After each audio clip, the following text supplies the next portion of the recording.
1분만 더 드려보겠습니다. 네. 실제 그 지금 키워드만 딱 생각나면 쓸 수 있는 거거든요, 이것도 문제를. 네.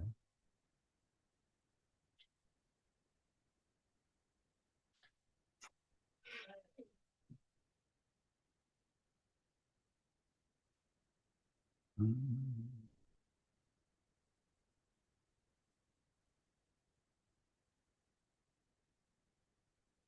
가비님도 적어보시면 좋을 것 같아요.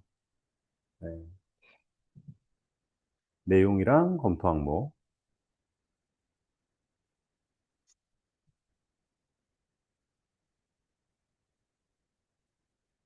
네, 이제 정답을 한번 확인해 보겠습니다. 네.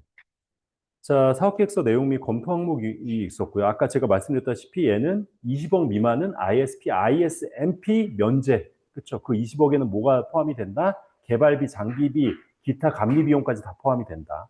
그거 하나 포인트. 네. 두 번째 절차는 부처에서 사업계획서 작성하면 어디서 검토한다? 니아에서 충실성 검토를 먼저 하고 충실하네. 그러면 바로 넘겨서 검토 의견서 작성해가지고 기획재정부에 넘기면 최종적으로 참작해서 예산 할당을 한다는 부분입니다. 그러면 이 검토를 할 때 어떤 걸 보느냐라는 부분이죠. 네, 내용부터 일단 볼까요? 내용, 사업계획서 작성이니까. 시스템 개요, 환정 빼면 되는, 환영 종목된 환정 빼면 환 빠지고 현황 분석, 목표 모델 설계, 이행 계획. 그렇죠? 현황 분석 내에서도 개선 사항, 문제점 도출, 목표 모델은 시스템 구축 목표, 이행 계획은 총 구축비 산출 저런 내용이 들어가면 네, 좋은 거고요. 자, 이건 이제 사전 검토하는 내용, 여기네요. 사전 검토하는 내용. 요건 사전 검토니까 충실성을 보는 거고, 요 밑에, 네. 사업계획서, 원래 이제 내용 자체를 보는 거죠. 사전 검토가 아니라. 정책 연계성, 문제 해결의 시급성, 타당성, 민간 클라우드 활용. 아, 이거는 안 까먹을 것 같아요. 그죠? 민간 클라우드 활용. 네. 기술 적합성, 규모 적정성. 아, 시급성, 필시 중 이렇게 얘기하잖아요. 필요성, 그리고 시급성, 필시 중 뭐였지? 중이 없나요? 아, 중복성, 맞아요. 중복성. 네. 맞아요. 중복성. 네. 거기서 이제 여기는 중복성이 빠지네요. 그래서 헷갈릴 수 있으니까, 네. 시급성이랑 규모 적정성을 본다. 네. 이렇게 봐주시면 좋을 것 같습니다. 없던 거는 이런 식으로 공부하고 써보거나 말을 하셔야 돼요. 말을. 네. 그래야 암기가 됩니다. 항상 강조해서 말씀드리지만, 이걸 딱 지하철 같은 데선 이거 지금 보고 계시잖아요. 이거 보다가 눈 딱 떼고 뭐였지? 민간 클라우드 활용, 시급성, 그리고 뭐였지? 타당성이었나? 이렇게 계속 이걸 떠올려 보셔야 암기가 되는 거지. 이거를 100번 예를 째려본다고 해서 머릿속에 들어가는 게 아니에요. 네. 무슨 말씀인지 아실까요? 네. 오히려 눈이 익숙해져가지고 암기가 된 것처럼 네, 착각합니다. 네. 네. 앞에 제가 이거를 녹화 버튼을 또 못 눌러가지고 태원섭님한테 혼나겠네. 네. 방금 눌렀어요, 방금. 네. 네. 품질 보증과 품질 통제는 아까 엑기스만 좀 말씀드립니다. 늦게 오신 분도 계시니까. 네. 보증은 뭐예요? 사전에 하는 거라고 했죠. 중간 활동이라고 말씀드렸습니다. 체계적으로 하는 사전적인 활동이고 중요한 도구가 매니지먼트 리뷰, 테크니컬 리뷰, 인스펙션, 웍스루. 네, 요 내용들이 있다. 특히나 인스펙션은 네, 그 정식 절차다. 말씀 좀 드렸고 그 정치 절차 내에서도 사전에 공지하고 그 다 모여가지고 체크리스트대로 하나씩 읊어가면서 그걸 준수했는지를 보고 검토 사항이 나오면 그 검토 사항에 대해서 수정하는 네, 이런 것까지가 이제 인스펙션 하나의 절차가 되는 거고요. 그 외에 이제 매니지먼트 리뷰나 테크니컬 리뷰까지도 좀 확장해서 좀 보시면 좋을 것 같습니다. 통제는 네, 이 품질 허용 범위 내에서 아웃풋이 나온 상태에서 산출물을 검토하는 거예요. 이거는 동적 검토를 하는 경우가 많죠. 이거는. 그래서 여기도 파레토 차트 특성 요인도 3점도 우리가 알고 있었던 QC7 이렇게 되는 것까지 봐주시면 될 것 같습니다. 자, 3번 좀 넘어갈게요, 이제. 다 시험에 나올 만한 애들만 정말 엑기스 있게 지금 다 모아놓은 겁니다, 여기. 네, 그래서 조금 이것도 조금 디지털 블랙아웃. 네, 우리가 술 먹을 때만 블랙아웃이라는 걸 또 생각해 보셨으면 이게 디지털 블랙아웃은 무엇인가? 네, 이 국정자원 화재가 있잖아. 얘는 어떤 형태로도 문제가 나올 거예요, 분명히. DRS 진짜 굉장히 나올 가능성이 높습니다. 이제 디지털 블랙아웃은 이게 카카오 그때 그 배터리 화재 났을 때 그때 이제 나왔던 개념이고요. 이제 그 전에도 있었겠지만 이제 부각된 개념이죠. 그래서 블랙아웃이라고 하는 건 이제 여기는 1단락에는 이제 마비에 대한 대응을 이제 도입부로 적어준 거, 이 이규시형이었기 때문에. 그래서 뭐 디지털 인프라가 중심이 되고 디지털 블랙아웃, 안전3법, 여기 관련된 세 가지 법이 있다는 거예요. 자, 디지털 블랙아웃. 네. 그냥 전기가 꺼지듯이 꺼지는 거죠, 뭐. 그렇죠? 네. 그래서 여기도 보면 정의를 보겠습니다. 마치 전기가 끊겨 정전이 돼서 전기불이 꺼지듯이 네트워크가 끊기는 것으로 디지털 기기의 작동이 중단되어 아무것도 할 수 없는 상태. 네, 그러니까 뭐 네트워크뿐만 아니라 시스템 전기도 뭐 절단되는 거고요. 절연되는 거고. 그리고 여러 가지 이런 문제들 때문에 되게 중요한 건 디지털 기기의 작동이 중단돼서 아무것도 할 수 없는 상태다. 네, 이 정도만 봐주시면 좋을 것 같고요. 그럼 얘 원인이 뭐냐? 뭐 이게 중요한 포인트인 것 같아요, 저는. 네. 전력 설비, 노후화되거나 아니면 단일선 전력 공급 방식. 네, 그러니까 선 하나에 막 우리 멀티탭 보면은 이렇게 들어가가지고 막 꽂아 놓잖아요. 그럼 하나 절연되면, 절단돼 버리면 뭐 끝이니까. 그런 것들 얘기하는 거고요. 환경 ICT 인프라 환경 설정, 네, 라우터와 같은 환경 설정의 허술한 관리, 네, 이런 것들도 있을 수 있고, 모니터링 예측 실패, 전력에 대한 수요 실패, 네, 이런 것도 될 수 있죠. 전기가 부족하거나 이러면 끊기는 거니까요, 그야말로. 이거 말고도 뭐 여러 가지 있을 것 같아요. DR 센터가 부재하다든지 요번처럼. 네, 아니면 뭐 배터리가 너무 이 배터리를 뭐 촘촘하게 이렇게 사용하고 있다든지 안전거리가 미확보돼 있다든지. 원래는 그게 층을 다르게 돼 있어야 되는데 뭐 서버실 한가운데 이제 배터리가 존재했으니까 뭐 네, 거의 뭐 지뢰밭에 지금 서버 갖다 놓은 거나 마찬가지인 거죠. 네. 여러 가지 이거는 시사적인 문제랑 같이 대입해서 준비를 진짜 좀 해두실 필요가 있습니다. 내 의견을 적어야 될 가능성이 굉장히 높아요. 특히나 이런 원인과 영양 해결 방안을 설명해봐라. 이거 분명히 나올 가능성이 높습니다. 네. 자, 영양은 사회 안전망. 네. 뭐 전체 이거는 국가 자원 자체가 다 서비스 자체가 정지가 됐으니까요. 카카오 때도 그랬지만 생활교통망 이런 여러 가지 서비스들의 영향을 받는다는 거고요. 자, 여기서 이제 그러니까 요거는 이제 여기서는 1교정으로 물어봤으니까 원인과 영향. 네. 여기까지만 적으면 안 되죠. 네. 항상 문제가 나오면 대응 방안을 3단락에다가 안 물어본 거 3단락에다가 대응 방안을 꼭 써주셔야 한다라는 부분입니다. 그래서 여기서는 이제 디지털 3법에 대한 문제를 물어봤기 때문에 그 문제가 조금 나와 있기는 한데 요게 뭐 요거는 어 여기 문제의 핵심은 아니니까요. 여기서는 3법이라는 건 디지털 기반 조성하고 재난 관리를 강화하기 위해서 개정한 법들이다. 네, 이게 카카오 화재 일어나고 나서 개정한 법이거든요. 그러니까 방송통신발전법, 정보통신망 이용 촉진 및 정보통신망법 줄여서 전기통신사업법 세 가지 법이에요. 네. 그래서 이런 필요성들 때문에 개정을 했는데 뭐 개정한 게 그냥 무의미했네. 국가에서 사고를 칠지 몰랐죠. 네. 그래서 방송통신 발전법에는 데이터 센터 이중한 조치를 마련해라. 자기들은 안 해놓고. 그렇죠. 네, 여기는 뭐 정부에서 안 지켰네. 네. 그리고 정보통신망법, 재난으로 인한 정보통신망 중단 시 과학기술통신부 장관에게 보고해라. 네. 전기통신사업법은 네, 안전수단 확보 현황과 트래픽 현황 등을 자료로 과기부 장관에게 제출해라. 오히려 이런 게 거기서 허술했던 거 아닌가라는 생각이 좀 듭니다. 네. 개정된 내용들을 한번 보시면 좋을 것 같고, 이게 뭐, 어쨌든 2, 3년 전 데이터라는 거, 이거, 개정된 건. 네, 그거 봐주시면 좋을 것 같고요. 기대 효과, 여긴 대응 방안이 지금 없잖아요. 그죠? 네, 대응 방안이 나와야 됩니다. 네, 그래서 여기 제가 다른 해설지를 좀 붙여놨어요. 대응 방안 있는 걸.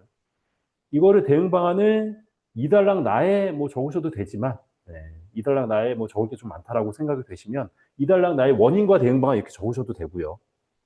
뭐 앞에 내가 내용을 충분히 많이 적어서 자리가 없어. 그러면 3단락에 적으셔도 됩니다. 네. 어차피 디지털 블랙아웃이라는 거에 다 들어가는 개념이니까 얘네들은. 네. 자, 요거는 한번 적어볼게요. 요거는. 네. 블랙아웃 개념 적고요. 일단 원인 그리고 대응 방안을 적어보겠습니다. 원인과 대응 방안을. 네. 요거는 평소에 생각 잘 안 하시는 거기 때문에 한번 지금 원인이 여기 없는 거 막 적으셔도 돼요. 이거 답이 없어 얘는. 네. 그러니까 네. 한번 적어보시면 좋겠습니다. 원인이랑 대응 방안입니다. 정의 적고 그 밑에다가 원인 대응 방안 쓰시면 될 것 같아요. 네.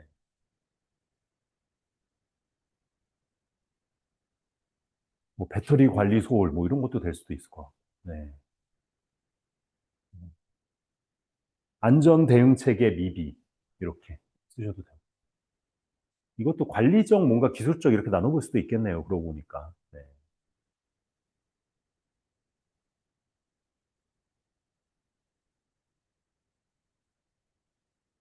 이규시용으로 나올 것 같은데.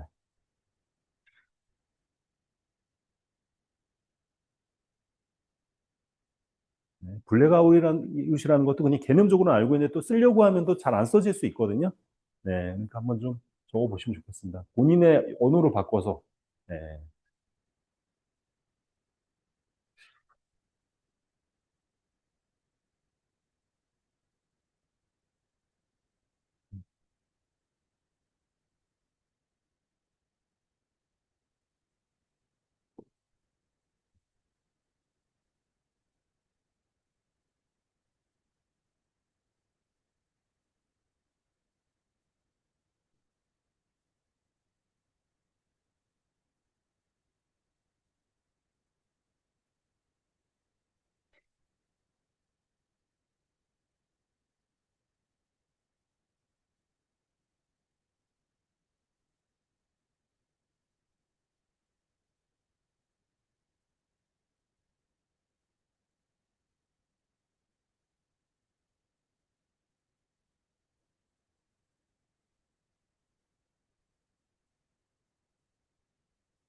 그죠?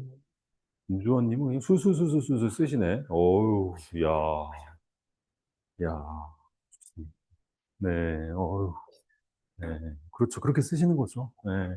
답이 없는 내용인데, 뭐, 이건. 네. 음.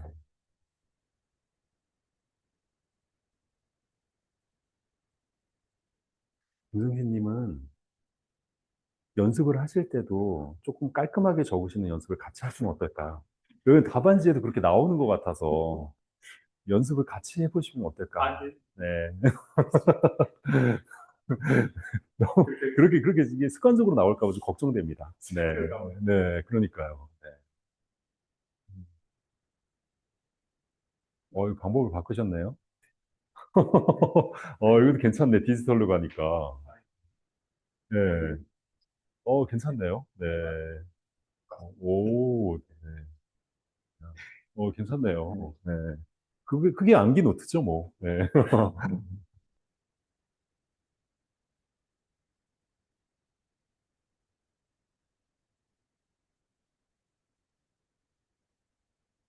뭐, 이제 다들 술술술술 이제 진짜 잘 쓰시는데요? 네. 네. 뭔가 이렇게 말이 트이신 분처럼, 네. 자, 온라인도 뭐 보고 있지는 않지만, 네, 좀 잘 써주시면 좋겠습니다. 네, 혹시나 지하철 내가 이동하고 있으면 이러시면 좋을 것 같아요. 혹시 또 그 온라인에 계신 분들은 지하철 이동 중이실 수 있으니까 한번 떠올려 보세요, 머리로. 네, 머리로. 말을 만들어 보시는 거죠. 전기랑 뭔가 데이터 센터 내에 있는 뭐가 절연이 되거나 혹은 아니면 천재지변 뭐 이런 것들 때문에 네, 시스템이 정상적으로 가동할 수 없는 현상, 상태, 뭐 이렇게 이제 말을 만들어서 속으로 중얼중얼 한번 해보시면 좋겠습니다. 네. 효과 있거든요. 네. 그게 토토니까. 네.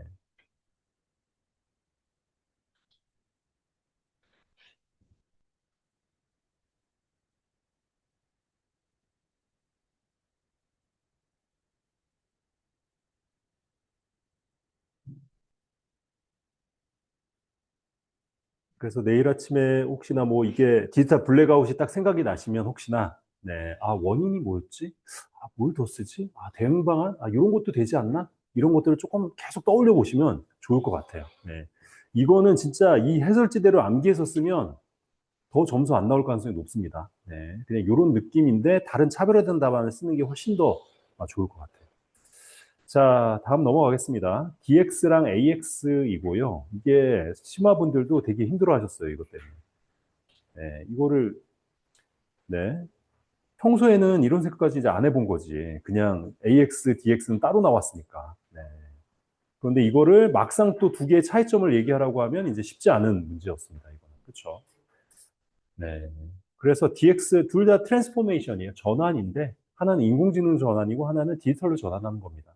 이 두 개가 이렇게 비교될 때는 이 차이점, 키가 되는 차이점이 뭔지를 좀 보셔야 돼요. 얘는 뭐죠? 디지털 트랜스포메이션은 아날로그에서 디지털로 변한 이 내용이 들어가야죠. 이 내용이. 그렇죠? 네, 아날로그라는 내용이 디지털. 그러니까 수기 업무를 뭐 이렇게 하셔도 되고요. 그게 아날로그니까. 그렇죠? 우리가 업무상 이루어지던 수기 업무를 디지털화 시키는 거, 디지털로 전환시키는 거, 이렇게 쓰시는 게 꼭 들어가야 되고요. 아날로그라는 얘기가 들어가든 수기 업무가 들어가든. 그리고 AX라는 얘기는 당연히 인공지능 들어가야 되고요. 조직 운영, 전략, 제품, 프로세스 모든 것에 다 이제 얘는 적용을 하는 겁니다. 그래서 지능화, 자율화 뭐 이렇게 되는 거고, 예컨대 디지털 트랜스포메이션은 그야말로 하던 업무를 디지털로 기록하는 것까지가 끝나는 거예요, 거기다. 그렇잖아요. 디지털 전환이니까. 네. 그러니까 뭔가 예측하는 것도 그 다음이란 말이에요. 근데 이제 디지털 트랜스포메이션은 어떻게 되냐면 그거를 디지털화 시키고 예측하는 범위는 아직까지는 인간이라고 하면 데이터 사이언티스트나 이런 데이터 분석가들이 분석을 해가지고 해야 되는 영역이 남아 있습니다. 디지털 트랜스포메이션은. 근데 AX는 모든 영역이 그게 다 활용이 되기 때문에 예측하고 자동화하고 자율화하는데 다 인공지능 기술을 활용하겠다는 거죠. 네. 그래서 얘는 디지털화가 핵심이고 얘는 그걸 가지고 자동화나 뭐 예측 이런 데까지 이제 지능화 이런 거 지능화라는 거는 이제 예측한다는 거랑 좀 봐주시면 좋을 것 같아요. 네. 자율화라는 건 시키지 않아도 알아서 한다는 거니까. 저 AI 에이전트나 이런 애들 있잖아요. 그렇죠? 우리가 단순 작업하던 것들이 있으면 얘가 알아서 그냥 일을 해준다는 거죠. 그런 개념을 좀 보고 있으셔야 이게 지금 헷갈리지가 않습니다. 그래서 여기는 약간 자동화가 들어가면 좋을 것 같고요. 여기도 뭐 자동화가 들어가 있긴 하지만 이 자동화는 약간 반자동화에 좀 가깝지 않나 하는 부분이에요.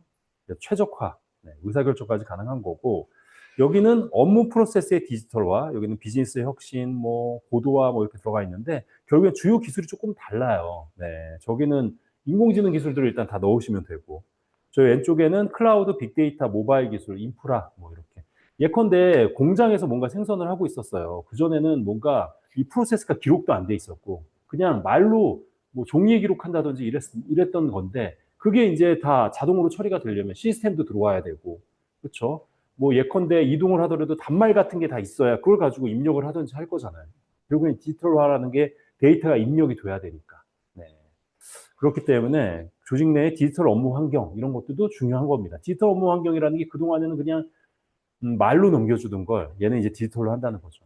제가 2020년대 그 식품 대기업이거든요. 몇 조씩 내는 식품 대기업에 컨설팅에 간 적이 있었는데 그때 이제 매일 아침 제가 갔던 그 업체에서는 어떻게 했었냐면 각각 슈퍼에 우리 있는 뭐 롯데 슈퍼 이런 데 있잖아요. 거기에 이제 그 자사의 식품을 배달하는 거예요. 그래서 트럭이 한 몇백 대가 있는데 그거를 오늘 어디 배달을 해야 되는지를 네, 사람이 짜가지고 종이로 주는 거예요. 종이로 다. 네. 그러니까 이 사람이 가다가 어디가 지금 상태가 어떤 상태인지 어디까지 배달을 했는지 효율은 얼마나 있는지 알 수가 없는 거죠. 이게 대기업이었어요. 대기업. 네.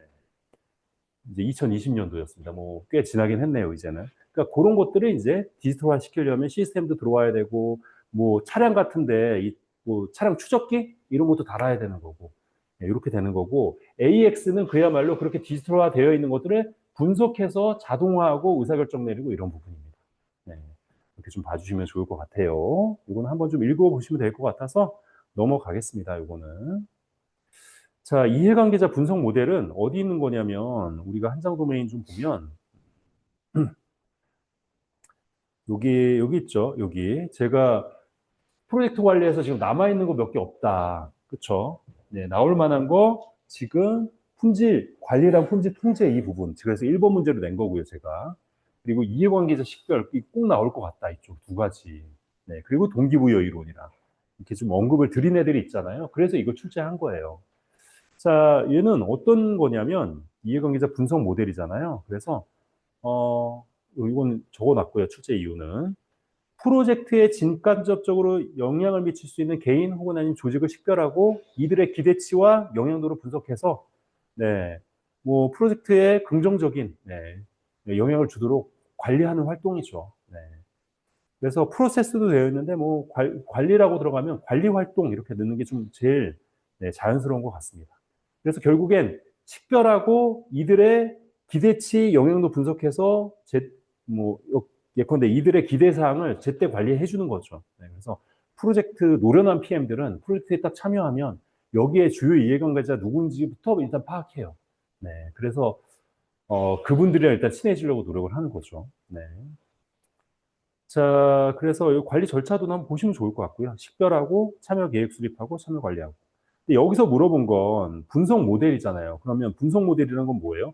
식별하고 영향도를 분석하고 이런 걸 하는데 쓰는 기법을 물어본 거란 말이에요. 네. 근데 이제 분석 모델이라고 범용적으로 물어봤으니 이 예컨대 네, 현저성 모델 하나만 적을 게 아니라 여러 개를 적으셔야죠. 여러 개. 네, 이렇게 적을 때 지금 얘는 2교시형이기 때문에 이렇게 되어 있지만 1교시형으로 적을 때는 항상 제가 뭔가 내용을 자세하게 설명을 해야 될 때는 가운데 개념도를 넣고 설명하라고 말씀을 드렸잖아요. 그렇죠? 네. 그래서 얘는 뭐죠? 권력 관심 모델이네요. 그래서 2x2로 이쪽은 권력, 이쪽은 관심이에요.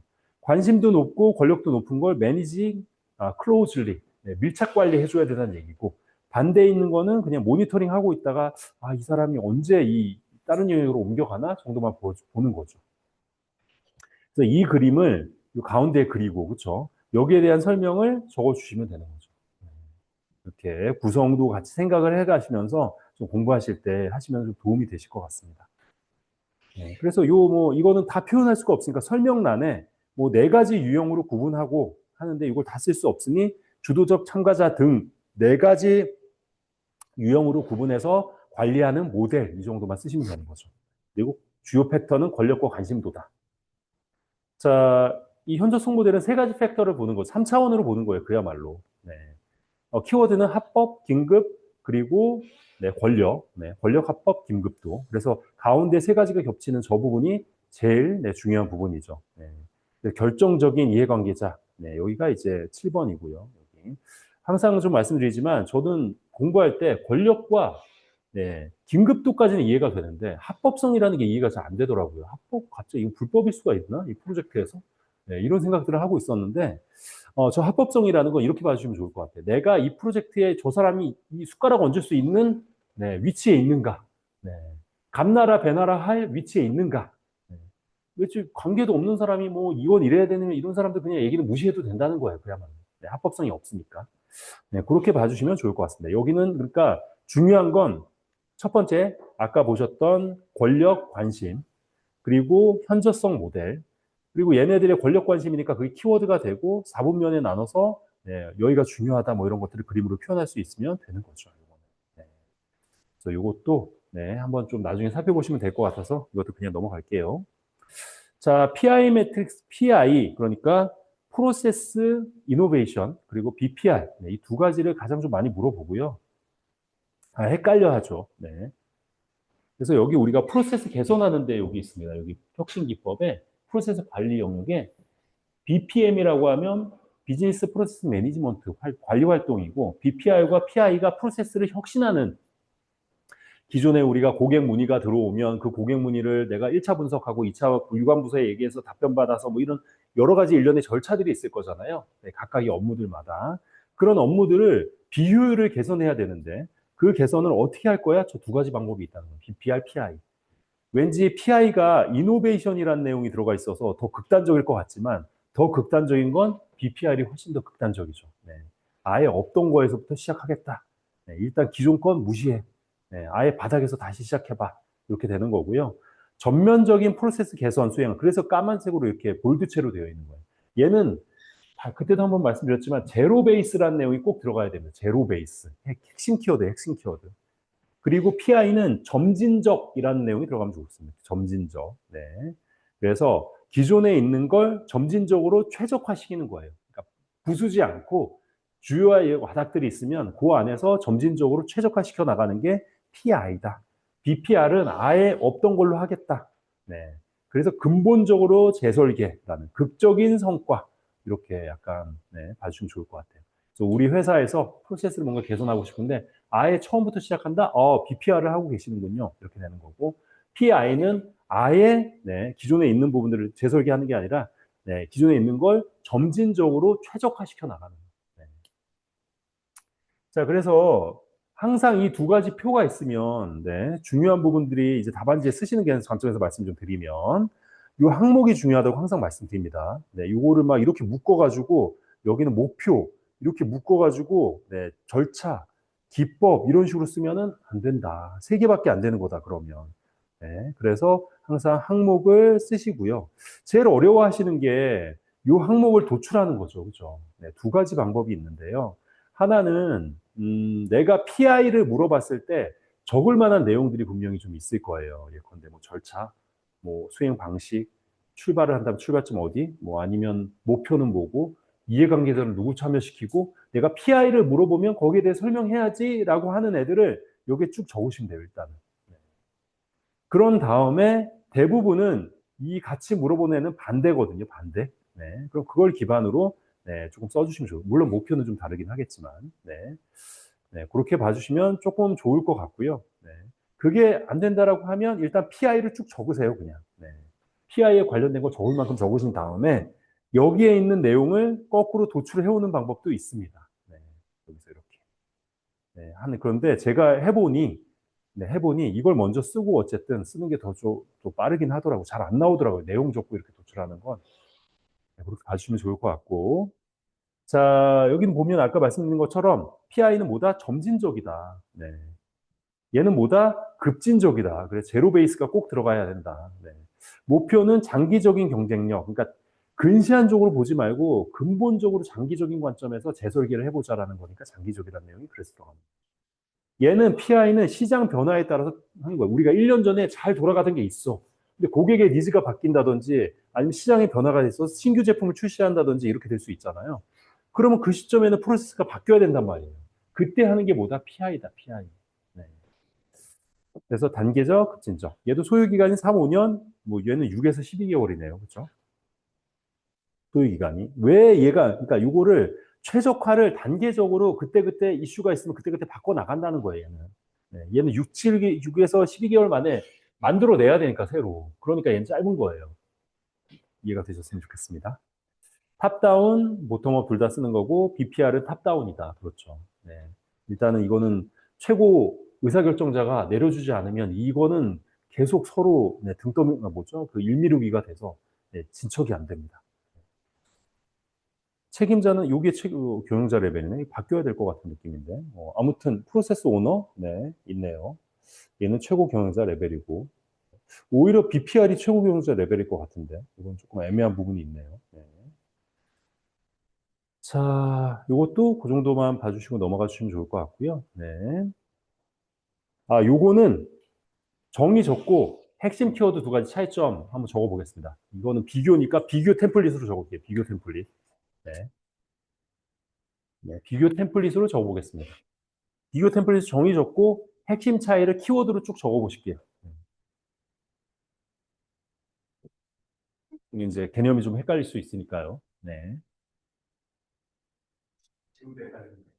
그쵸? 네. 저도 헷갈리더라고요, 공부할 때. 아니, BPR하고 ISP를 비교하는 거. ISM을 비교할 수도 있죠. 네. PI를.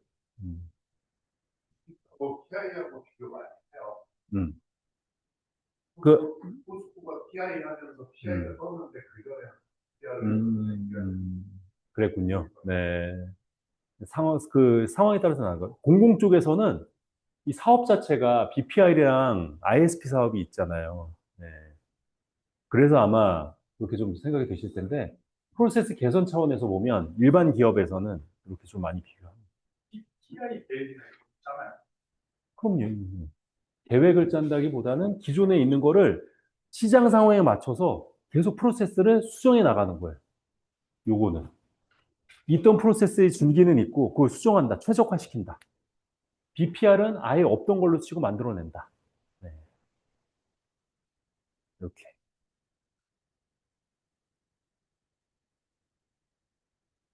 자, 쓰실 만큼 쓰시고요. 네, 다 쓰신 다음엔 바로 휴식을 하겠습니다. 네.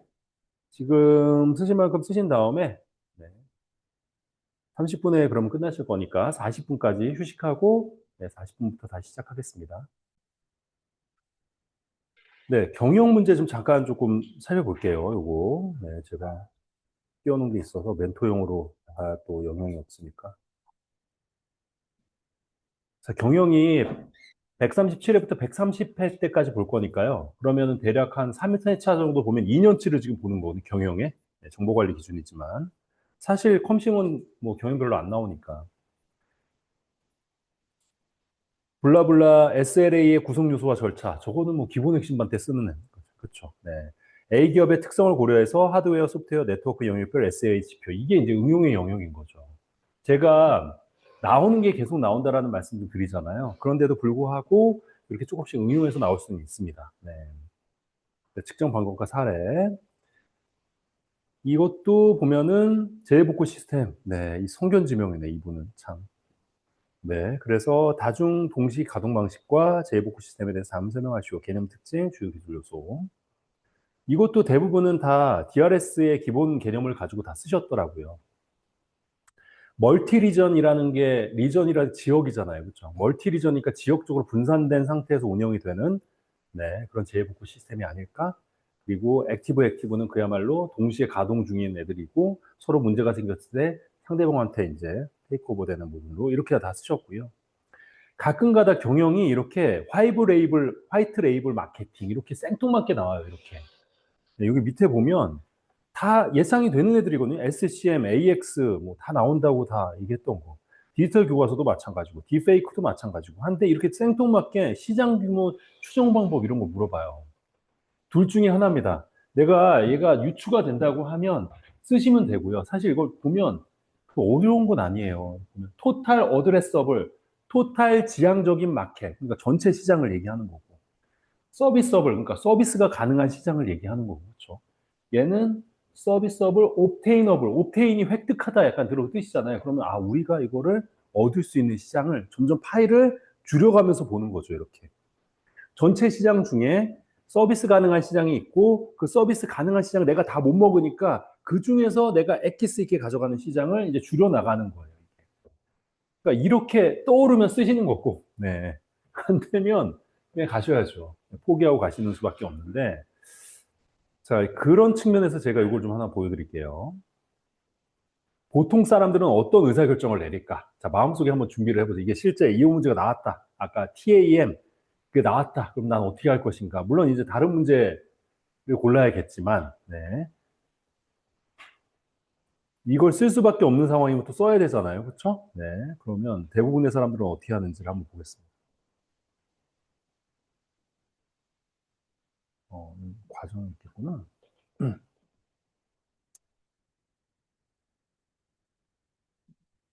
아까 137이었나요?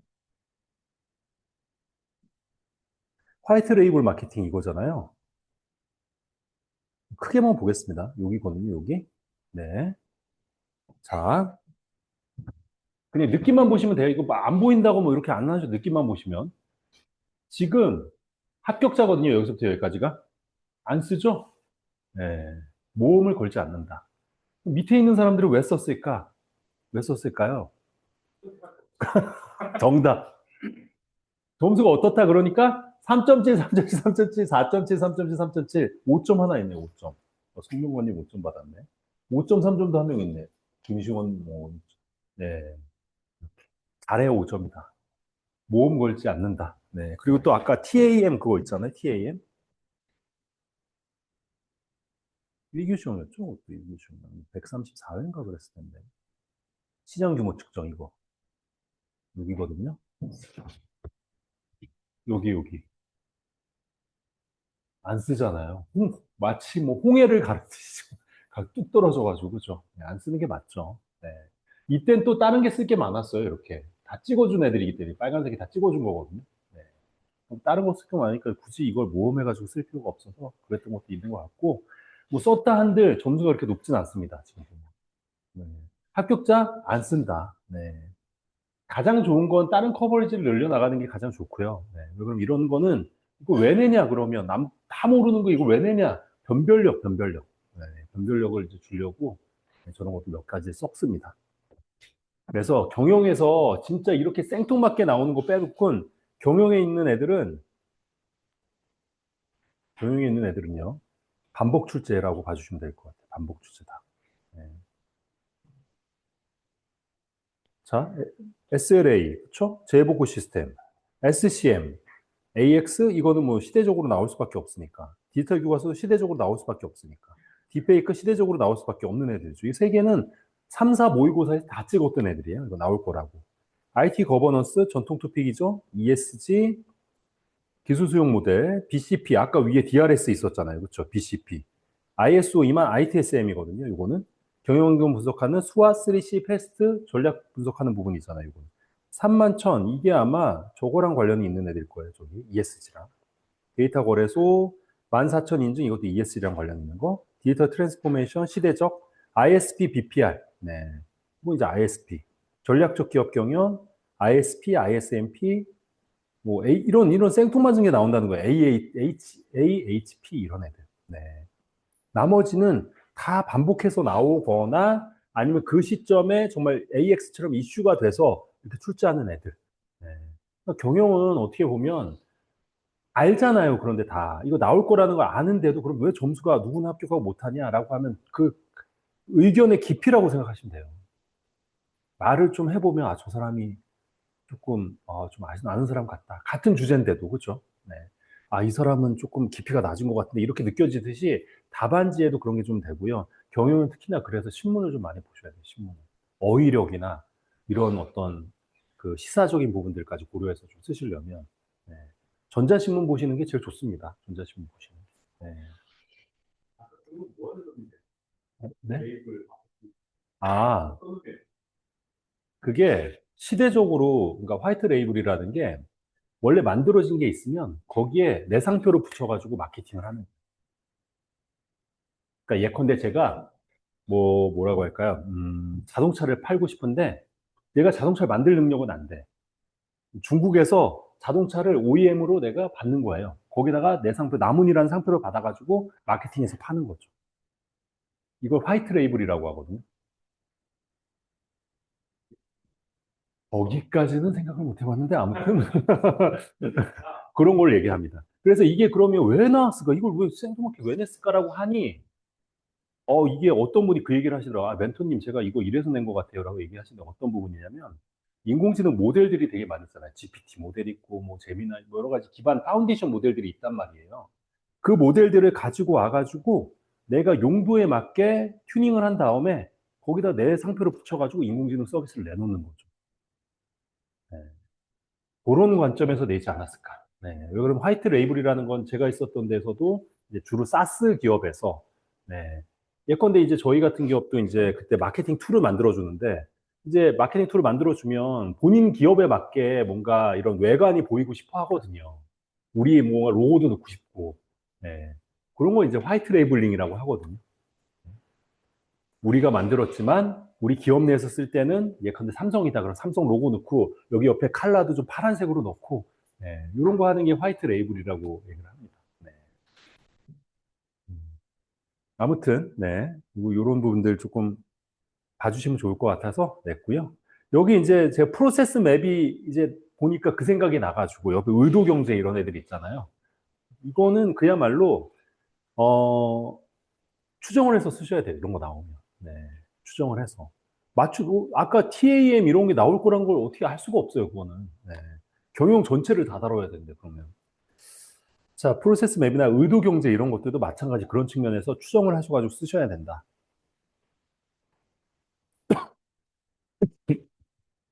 자, 프로세스 맵은, 어떤 의미냐면요. 특정 업무를 분석할 때 시각적으로 그 절차를, 네, 시각적으로 표현한 다이어그램이에요. 그러니까 우리가 왜 플로우 차트 이런 거 그랬잖아요. 그런 거 얘기하는 프로세스 맵이라는 거. 단계별로 정리해요 보여주는 도구. 그래서 주로 보면 이제 이런 프로세스들을 시각화해서 보여주는 거죠. 하이 레벨 맵, 밸류 스트림 맵, 이거는 뭐 프로우 차트 우리가 알고 있는 프로우 차트들. 그 외에도 스트림 레인 맵 뭐 이런 애들이 있네요. 네, 디테일 프로세스 맵 이렇게 있는데 스트림 레인이라는 게 이거는 뭐 저희가 저희 회사에서도 뭐 꼭 이렇게는 아니더라도 스임 레인이라는 걸 많이 좀 그 개념적으로 많이 사용을 하는데 이렇게 지금 나눠서 쓴다는 거예요. 이렇게 스임 레인이라는 게 수영장에 가면 이 레인이 나눠져 있잖아요. 그것처럼 이렇게 각각의 요거를 나눠서 표현한다는 내용입니다. 네. 주로 이제 뭐죠? 저희 그 칸반 차트 같은 거 할 때 그때 스윕 레인으로 그려서 여기는 뭐 무슨 과제 이렇게 나눌 때도 이렇게 많이 쓰고요. 디테일 프로세스 맵은 상위 레벨 프로세스의 맵과 반대로 상세한 프로세스 맵. 예, 모든 상세 정보를 표현한다. 별거 아니네요. 그렇죠? 밸류 스트리밍, 가치 흐름 맵은 제품이나 서비스를 고객에게 전달하는 프로세스를 시각화한다. 라는 부분이니까 우리가 이것도 추정을 해보자면 밸류니까 밸류 체인이라는 게 있잖아요. 그렇죠? 밸류라는 게 주활동과 밸류 체인이 부활동이 있었는데 결국에 밸류라는 내용은 핵심 활동을 정의하는 거니까 그런 관점에서 이제 정리하는 내용들이다. 결론은 프로세스 맵이라는 건 결국엔 이런 그 절차들을 시각적으로 표현하는 도구이고 어디에 쓸까? 이 프로세스를 업무 분석할 때 사용하는 거죠. 그리고 새로운 업무 플로우를 만들어낼 때도 사용하는 부분들이 있는 거고요. 그래서 보통 보면 입력, 출력, 단계, 흐름, 책임 이렇게 나옵니다. 입력이 있으면 그렇죠. 처리를 하고 그다음 흐름으로 이어지고요. 또 각각의 뭐 책임이나 책임 이런 것들을 이제 표시할 수도 있는 거죠. 여기에 뭐 담당자 뭐 이런 식으로. 네. 자, 넘어가겠습니다. 이런 건. 네. 의도 경제도 느낌적인 느낌으로 그냥 가시면 좋을 것 같아요. 신기술 용어에 대한 부분이긴 한데요. 네. 요것도 의도, 경제, 경제의 패러다임이잖아요. 경제가 요게 이제 화폐 가치, 그러니까 뭐 생산자와 소비자 뭐 이런 것들이 좀 있다는 건데 패러다임이라고 봐주시면 좋을 것 같고요. LMM을 일단 좀 떠올려 주시면 좋을 것 같습니다. 소비자가 자신이 필요나 구매 의도를 그러니까 소비자가 자신의 필요나 구매 의도, 이걸 인텐트라고 표현을 하긴 하는데, 명확히 표현하고 기업들이 그 의도에 맞춰 반응하는 방식의 경제라고 얘기를 하네요. 그러니까 나 뭐 하고 싶어? 뭐 이렇게 얘기하면 거기에 맞춤형으로 대응을 해주는 그런 경제 패러다임이라고 좀 정의해 볼 수 있을 것 같습니다. 그래서 등장 배경이 이런 언어 모델의 발달에 따라서 맞춤형 응답, 답변, 맞춤형 액션 이런 것들을 해줄 그런 어떤 서비스 수준이 높아졌죠. 네. 예전에는 정말 인공지능이라는 게 물어보면 형식적인 그 절차에 딱 맞는 그 답변만 해줬는데 그게 아니라 이제 거의 뭐 그 상황에 맞는 걸 굉장히 답변을 잘해주기 때문에 그런 관점에서 이제 이게 출시가 됐다고 봐주시면 좋을 것 같고 이게 조금 있네요. 러닝을 편안하게 하려면 이거 프롬프트로 넣으면 이 LMM API를 통해서 프로덕트 쇼핑 데이터나 이 외부죠. 이런 LMM 디시전 모델이 있고 이 외부 데이터들이 있죠. 여기는 쇼핑 데이터나 이런 것들이 있으면 그래서 뭐 쿠팡 같은 데 적용을 할 수도 있는 거겠죠. 쿠팡 같은 거에 챗 같은 거에다 러닝 편안하게 이렇게 할 수 있는 제품 찾아줘 하면은 쿠팡의 자사 DB에 있는 내용들을 다 뒤져 가지고 그 내용을 이 사람의 맥락에 맞게 추천해 줄 수 있는 거죠. 네. 제가 보기에 무슨 님은 주로 보니까 한강 근처에서 많이 러닝을 하시니까 그런 러닝에 맞는 조금 경도가 강하고 뭐 이런 식으로 이제 맥락에 맞춰서 가능하다는 거예요. 과거의 쇼핑 경험을 한번 생각해 보시면 사용자가 다 해야 되죠. 내 목적도 정해야지, 서칭도 내가 해야지, 가가지고 얘가 좋은지도 내가 다 확인을 갖고 해야지. 그러니까 그 의도와 상관없이 내 탐색과 모든 것들을 내가 다 알아서 해야 되지만 이거는 내 의도만 전달해주면 나머지는 다 알아서 맞춤형으로 나한테 맞춰준다.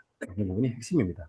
거기 그 기술의 발전은 요 서비스가 나오게 된 그 배경은 결국에는 라지 랭귀지 모델이 있어서 GPT 같은 애들이 있어서 자, 여기는 주로 이제 구성 요소 고 나면 기술 요소를 적어줘요. 이럴 때는. 보통 이런 경제나 뭐 기술 이런 게 나오면.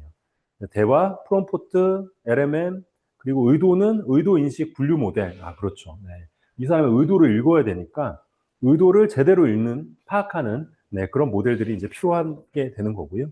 인텐토노미, 메타에서 발견한 인간 의도를 이해하기 위한 데이터셋이라고 얘기하는 거예요. 의도를 이해하기 위한 데이터셋.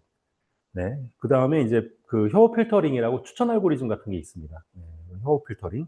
비슷한 취향을 가진 사람, 그러니까 예컨대, 요것도 이제 자주 나오는 거라 개념적인 것만 좀 설명을 좀 드리면, 제가 좋아하는 얘가 있잖아요. 그럼 요거 같은 게 그 유사도 기반이라고 얘기를 하는데, 저랑 유사한 선택을 하는 다른 사용자가 있을 거잖아요. 그러면 그런 그러니까 예컨대 내가 구매한 거랑 유사하게 구매를 한 다른 사용자가 있다고 하면, 그 사용자가 구매를 한 그 제품을 저한테 추천을 해주는 거죠. 이런 유사도 기반이 있을 수 있고, 컨텐츠 기반은 우리가 처음에 뭐 음악 앱이나 혹은 아니면 넷플릭스 이런 거 들어가면 처음에 좋아하는 장르를 고르세요. 뭐 좋아하는 영화를 고르세요 하면은 그거를 몇 가지 고르면 거기에 맞는 걸 추천해 주는 거예요. 그리고 내가 그다음부터는 내가 자주 보는 것들을 추천해 주는 거예요. 컨텐츠 기반. 여기 위에가 컨텐츠 기반이네요. 그렇죠? 밑에가 이제 혐오 필터링이라고 비슷한 취향을 가진 부분입니다. 주목 경제라고 하는 게 있네요. 그죠? 고객에게 제품을 노출해서 주의력 시선을 끌어내는 활동이다. 주목 경제. 고객의 시선을 끌고 오랜 제품을 노출되도록 유도를 한다. 라는 부분입니다. 이런 것들은 그냥 개념적인 부분만 넣어 놓으시고요. 외우려고 하시면 더 탈이 날 것 같아요. 네. 자, 인시던트 관리와 문제 관리. 네. 요거는 ITSM에서, 그것도 ITIL에서도 ITI의 2.0부터 이제 이제 관리가 시작이 되고요. 한번 좀 보고 갈게요. 눈으로 이걸 또 짚어줘야. 네. ITIL. 있을까? ITIL에 우리가 얘기를 하면 두 가지가 있죠. 네. 서비스,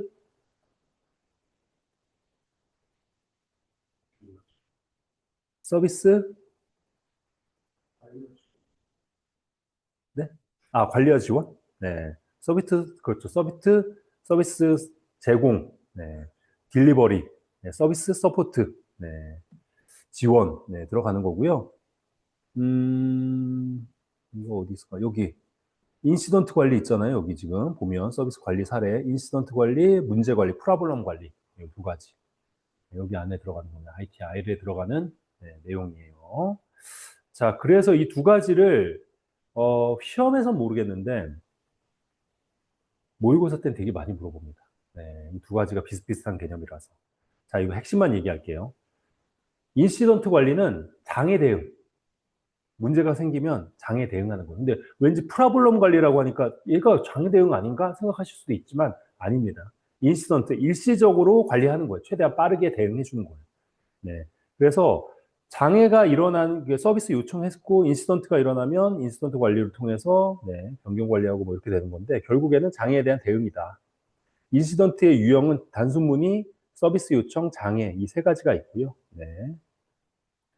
그리고 SR은 서비스 리퀘스트라고 돼 있나요? 네. CI가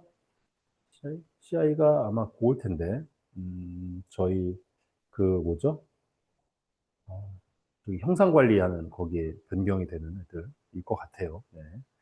자, 그리고 연관 프로세스 변경 관리, 형상 관리, 릴리즈 관리. 그리고 문제 관리는 문제의 근본적인 원인을 해결하는 거예요. 근본 원인이라는 내용이 꼭 여기 들어가 있어야 돼요. 그래서 동일 문제가 재발되지 않도록 근본적인 문제를 해결하는 거, 이게 문제 관리다. 아, 인시던트 관리는 일시적으로 발생한 문제에 대해서 액션을 해서 해결하는 거는 장애처럼 이렇게. 장애나 서비스 문의나 이렇게 일시적으로 들어오는 내용들에 대해서 대응을 해주는 거 인시던트 관리. 문제 관리, 문제의 근본적인 원인을 찾아가지고 해결하는 거. 그러니까 인시던트라는 게 우리가 인스턴스 뭐 이렇게 얘기하잖아요. 그냥 그때 대응하고 빠지는 거야. 그러다 보면 근본 해결이 안 되잖아. 그렇죠? 그 근본 해결은 뭐로 한다? 문제 관리로 한다. 네. 문제 제어, 오류 제어, 사전적 문제 관리 이렇게 봐주시면 좋을 것 같습니다. 얘도 그냥 넘어가셔도 될 것 같아요. 두 가지 정도는. 아, 이 캐즘 이론과 죽음의 계곡과의 상관관계. 정말 되게 거창한 게 있을 것 같은데. 그렇죠? 캐즘. 네. 그리고 죽음의 데스밸리라고 얘기합니다. 밸리 오브 데스라고도 얘기하는데, 캐즘은 우리가 요 밑에 있지만, 요게, 그쵸? 초기 시장, 주류 시장, 후기 시장으로 이렇게 되어 있고요. 초기 시장, 얼리마켓에서는 어느 정도 수용이 되었지만, 주류 시장으로 못 넘어가는 문제를 우리는 캐즘이라고 얘기했어요. 여기 골짜기. 그렇죠? 그러면 죽음의 계곡은 어디 있느냐? 여기도 나와 있네요. 초기 캐즘. 네, 죽음의 계곡. 이노베이터 단계에 있네요. 주로 죽음의 계곡은 초기 창업 기업이 스타트업들이요. 연구 개발에 성공을 했는데 자금 부족 등으로 인해서 사업화에 실패하는 거예요. 네. 사업화에 실패해서 여기로도 못 넘어가는 거죠. 네. 그거를 이제 데스밸리. 그리고 여기는 얼리 어답터까지 넘어왔는데 주류 시장으로 못 가는 거죠. 네. 사업화는 됐어.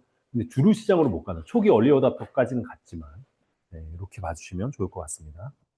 그래서 보통 보면 아까 기술 수용 주기 뭐 이렇게 되어 있잖아요. 그렇게 할 때 요거를 지금 여기 나와 있는 요걸 좀 많이 보여주거든요. 네. 이 5가지의 수용 주기들. 그래서 처음에는 저희가 혁선 전후지 뭐 이렇게 외웠던 것 같아요, 여기. 밑에 혁신 사용자인가요? 선각 사용자, 전기, 후기, 지각 수용자 이렇게 나누고요. 메인 시장은 여기라는 거죠. 여기 주류 시장. 네. 아, 그래서 딱 생각을 해보시면 캐즘이라는 건 주류 시장으로 못 가는 거. 네. 데스밸리는 아예 초기에서 사업화에 실패해가지고 네, 얼리 어답터 단계로도 못 가는 거. 네, 이렇게 딱 개념을 딱 잡으시면 좋을 것 같고요. 그러면 그 개념을 잡으려면 이걸 아셔야죠. 흑선 전후지를 그렇죠? 요거를 네, 그렇게 봐주시면 좋을 것 같고요. 죽음의 계곡 여기도 보니까 주로 스타트업 개발 기업 1에서 한 5년 차의 겪는 현상이라고 얘기를 합니다. 네. 그래서 이거는 그냥 참고만 해주세요. 이게 시험에 나올까 싶기는 합니다만. 네. 그러니까 스타트업이 이런 형태로 투자를 받아서 엑싯은 그야말로 시장에서 뭐 상장을 한다든지 아니면 내 지분을 팔아가지고 현금화한다든지 이런 것들을 이제 엑싯이라고 얘기를 합니다. 네. 시드 투자는 이제 초기 창업 투자를 얘기하는 거고 시리즈 A, B, C 이게 스타트업에서는 우리가 뭐 시리즈 B 투자를 받았네, C 투자를 받았네 이렇게 많이 얘기를 합니다. 이건 참고를 하시면 해주시면 좋을 것 같고요. 결국에 그러면 이게 이제 이 두 개의 관계인데 이제 문제 만일 낸다고 하면 이런 거 낼 수가 있는 거죠. 캐즘과 캐즘에 대한 극복 방안 물어볼 수 있죠. 네. 전기 사용자 이런 주류 사용자들 못 가는 이유는 여기까지는 그러니까 얼리 어답터와 매니아들 층에서는 됐지만 가격이 비싸거나 아니면 상품이 되게 어렵거나 뭐 아니면 콘텐츠가 부족하거나 이런 것들 때문에 못 가는 거죠. 여기는 그렇죠. 여기는 사업하기 때문에 아예 상품으로 만들어내기도 어려운 거예요. 그렇죠. 그 마케팅 역량이 딸리거나 아니면 비즈니스 그 뭐죠? 그 생산 능력이 떨어지거나 이런 것 때문에 아예 만들어내지도 못하는 거예요, 여기는. 네. 그러니까 초기에는 뭔가 제품을 시제품은 만들어놨지만 사업한다는 건 상용 제품으로 못 만들어내는 상태예요, 여기는. 그러니까 원인도 다르고 액션도 다른 거죠, 여기는. 여기는 사업화 지원을 해줘야 되는 거고 여기는 그야말로 뭔가 이 컨텐츠나 혹은 아니면 가격을 낮추는 어떤 그런 활동들 이런 것들이 여기 들어가 줘야 된다라는 부분들도 봐주시면 좋을 것 같습니다. 이걸 그냥 고지고대로 이렇게 물어보는 문제가 나올 수도 있지만 경영은 항상 인사이트를 물어보는 문제를 나오기 때문에 이렇게 된다라고 봐주시면 될 것 같습니다. 자, ISO 26000. 네. 요거는 사회적 경영에 관련된 표준이에요, 표준. 사회적 경영. 사회적 책임이죠. 네. 아, 이런 거는 진짜 제가 그때 26,000이 나오고요. 31,000인가가 동시에 나왔어요, 이거를. 네. 2교시 때는 31,000, 1교시 때는 26,000. 그래서 진짜, 너무했다, 정말. 네. 이거를 처음 보는 거를 이렇게 냈다. 네. 그렇게 했었는데, 그래도 합격할 사람도 합격하더라고요. 자, 여기는 그야말로 사회적 책임에 관련된 국제 표준이잖아요. 그래서 환경, 사회, 지배구조 관련된 표준들은 저 위에 있는 걸 참고하시면 좋을 것 같고요. 소셜 26,000 사회적 책임은 요거다. 그렇죠? 엔비ronment 환경이잖아요. 14001 그리고 네. 거버넌스 관련된 표준은 19600 네, 이런 게 있다 정도. 그러니까 ESG랑 연결되어 있는 애예요, 얘는. 주로 표준은 일장의 범위, 용어와 정의예요. 그렇죠? 항상 앞에는 다 대부분 용어와 정의인 것 같아. 용어가 일단 맞아야지 서로 대화가 되기 때문에요. 그렇죠? 사회적 책임 이해, 원칙, 그리고 뭐 관행, 실대 주제, 네, 활동과 기대 이렇게 돼 있네요. 이걸 다 어떻게 외우겠습니까? 네. 그냥 요 7대 주제와 그리고 관련 활동 기대 이런 게 있다 정도이고요. 여기 보니까 뭐 인권, 환경, 공정 운영 관행, 뭐 소비자 이슈 이런 애들이 있네요. 그죠? 네, 이런 거는 ESG 관점에서도 사회에 뭔가 쓸 내용이 좀 별로 없단 말이에요. 그죠? ES 하면 환경 관련돼서 쓸 게 많은데 사회에 쓸 게 없기 때문에 여기 있는 거를 조금 보셔도 괜찮겠네요. 지금. 인권, 노동 관행, 환경, 이거 노동 환경 얘기하는 거겠죠. 공정 운영 관행, 소비자 이슈에 잘 대응해야 되고 그래서 여기 소비자 이슈에는 뭐 프라이버시나 개인정보 보호나 뭐 여러 가지 해킹이나 이런 내용도 들어가는 거고요. 개인정보 탈취나 자, 그 지역사회 참여와 발전 이게 이제 공헌이지 사회공헌. 네. 아, 그러니까 이런 것들에 대한 책임을 인식하는 거고 ESG란 문제가 나오더라도 이 사회에는 이런 내용들을 좀 적어주시면 좋을 것 같고 강글에다가도 꼭 ISO 26000에 규정되어 있는 7대 주제 관련돼서는 이런 것들이 있다까지 강글에 써주시면 이제 폭발하는 거죠. 네. 봐주시면 좋을 것 같습니다. 네. 범위, 용어와 정의, 이해, 원칙. 원칙도 뭐 윤리적 행동, 투명성, 국제행동 규범 존중. 네. 이게 다 그게 그건 것 같고, 그죠? 그래서 오히려 구분해서 외우는 게 더 어려운 것 같아요. 저 7대 주제를 그냥 느낌적인 느낌으로 그냥 한번 넣어 두시면 어떨까 좀 싶습니다. 네. 좀 넘어갈게요. 네. 애자일 추정. 자, 애자일 추정은 일단 추정을 이해하셔야 되는데 에스티메이션이라고 얘기합니다. 이게 규모 산정이에요, 규모 산정. 이게 며칠 걸리지? 이거. 네. 활동 기간 산정하는 부분이 있잖아요. 그거. 네. 그래서 애자일에서는 좀 다르게 이걸 추정을 합니다. 그래서 여기도 보니까 프로젝트 제한 수준, 스프린트 레벨로 이렇게 나눠지는 건데요. 뭐 릴리즈 레벨 뭐 이렇게 있지만 프로젝트를 잘게 쪼개서 이 단위로 이제 배포한다는 거고요.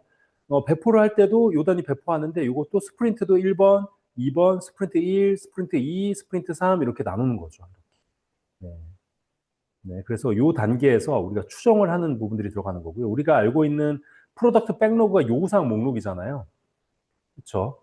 그럼 이 요구사항 목록 중에서 이 해당되는 스프린트 때 어디까지 할지를 결정하는 게 스프린트 계획 회의잖아요.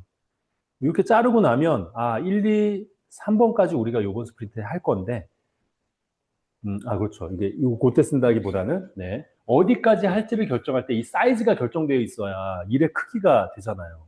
네. 일의 사이즈가 이게 요구사항 목록들이거든요. 그럼 이걸 이제 유저 스토리라고 얘기하는데 이 유저 스토리의 사이즈가 결정이 돼야 2번까지만 할 건지 3번까지만 할 건지 이렇게 될 수 있잖아요. 보통은 팀의 이 생산성, 이 효율성, 생산성이 딱 결정이 돼 있어요. 몇 번 측정을 하다 보면 우리가 해당되는 스프린트에 할 수 있는 일은 7까지밖에 못해. 해보니까. 네, 이런 게 딱 결정이 딱 되어 있고 역량이죠. 팀에서 생산성. 그러면 이게 나옵니다. 그러니까 여기서 위에서부터 하나씩 하는 거죠. 이 에스티메이션을 하는 거예요. 1, 두 번째 일은 해보니까 4 정도 될 것 같고, 세 번째 일은 3, 그리고 네 번째 일은 2, 뭐 이런 식이에요. 그러면 위에서부터 자르는 거죠, 이게. 1번, 오케이, 이건 할 수 있고, 벌써 이미 7에서 1이니 빠졌으니까 6만큼 더 할 수 있어요. 4 하고 나면 2 남잖아요, 그죠? 네. 그럼 3번 일은 못하고, 여기 그 다음 2번 일을 해가지고, 요번 주에 스프린트 해야겠다. 이런 거 결정을 하는 거죠. 네. 실제 실무에서도 이렇게 합니다. 그래서 요 사이즈를 에스티메이션 하는 기법이 애자일 추정이에요. 요 사이즈. 각각의 유저 스토리가 1 정도의 사이즈냐, 4 정도의 사이즈냐, 3 정도의 사이즈냐 이걸 결정하는 거.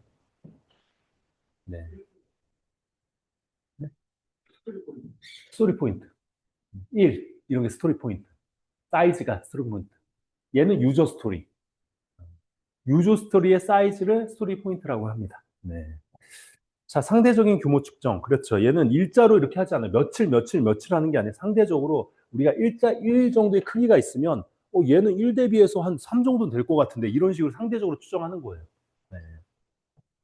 지속적인 반복을 위한 추정 이렇게 되고요. 네. 프로덕트 백로그 작성하고 스토리 포인트 도출하고 추정 일관성 점검, 규모 일정 산정을 한다. 이건 뭐 크게 중요한 내용은 아니고 여기서는 기법을 쓰라고 했죠. 네. 기법을 추정 일반적으로 얘기했으니까 절차와 기법까지 다 적어줘야겠네. 자, 플래닝 포커.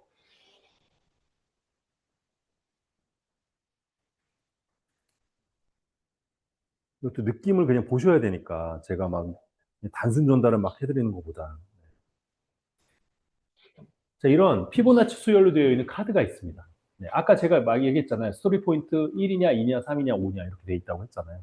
개발자 3명이서 모여요, 이렇게. 김성신 님이랑 이렇게 윤주원 님이랑 제 셋이서 모여가지고 자, 1번 유저 스토리 읽는 거죠. 이거 로그인 처리를 하고 그다음에 아이디 패스워드 제대로 들어갔는지 보고 다 그 얘기를 한 다음에 이 카드를 이제 각각 나눠 갖는 거예요. 누구는 초록색, 주황색 이런 식으로. 동시에 화투 치듯이 하나, 둘, 셋 하면 내는 거예요. 네. 어떤 사람은 3을 내고, 어떤 사람은 2를 내고, 어떤 사람은 1 낼 수 있잖아요. 안 맞는단 말이에요. 그죠? 그럼 그 상태에서 자기가 왜 3을 냈는지를 얘기를 하는 거예요. 이거는 외부 연동해야 되고, 지금 API 규격도 안 나왔기 때문에, 이거는 3 정도의 일정은 필요해요. 이거 규모는 난다. 얘는, 왜 그게 아닌지.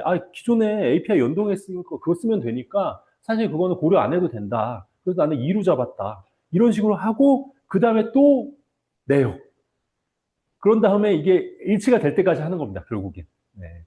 일치가 안 되면 계속 쳐야 돼, 계속. 이론적으로 그렇습니다. 네.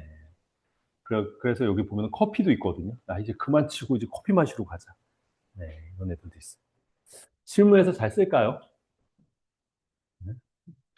개발하기도 바빠 죽겠는데 고스톱을 치고 있다고? 노는 거, 딱 노는 것 같잖아요. 진짜. 카드놀이 하는 것 같잖아요. 했는데 별로 좋아하질 않아요. 네.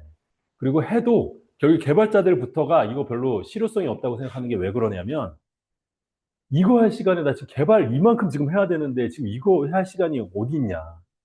팀장 보내가지고 팀장이 에스티메이션 하고 네, 그렇게 합니다.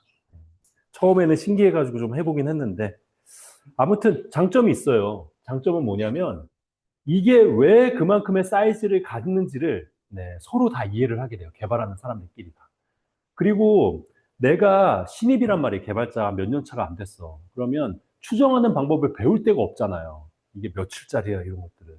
그런데 그 추정하는 방법을 선배들이 얘기하는 걸 들어보면서 아, 저런 걸 고려해야 되는구나, 추정할 때는. 이런 걸 자연스럽게 배우니까 장기적으로 봐서는 조직에 어떻게 보면은 우리가 기사 운미, 미래지향적인 관점에서는 굉장히 좋은 거죠. 네.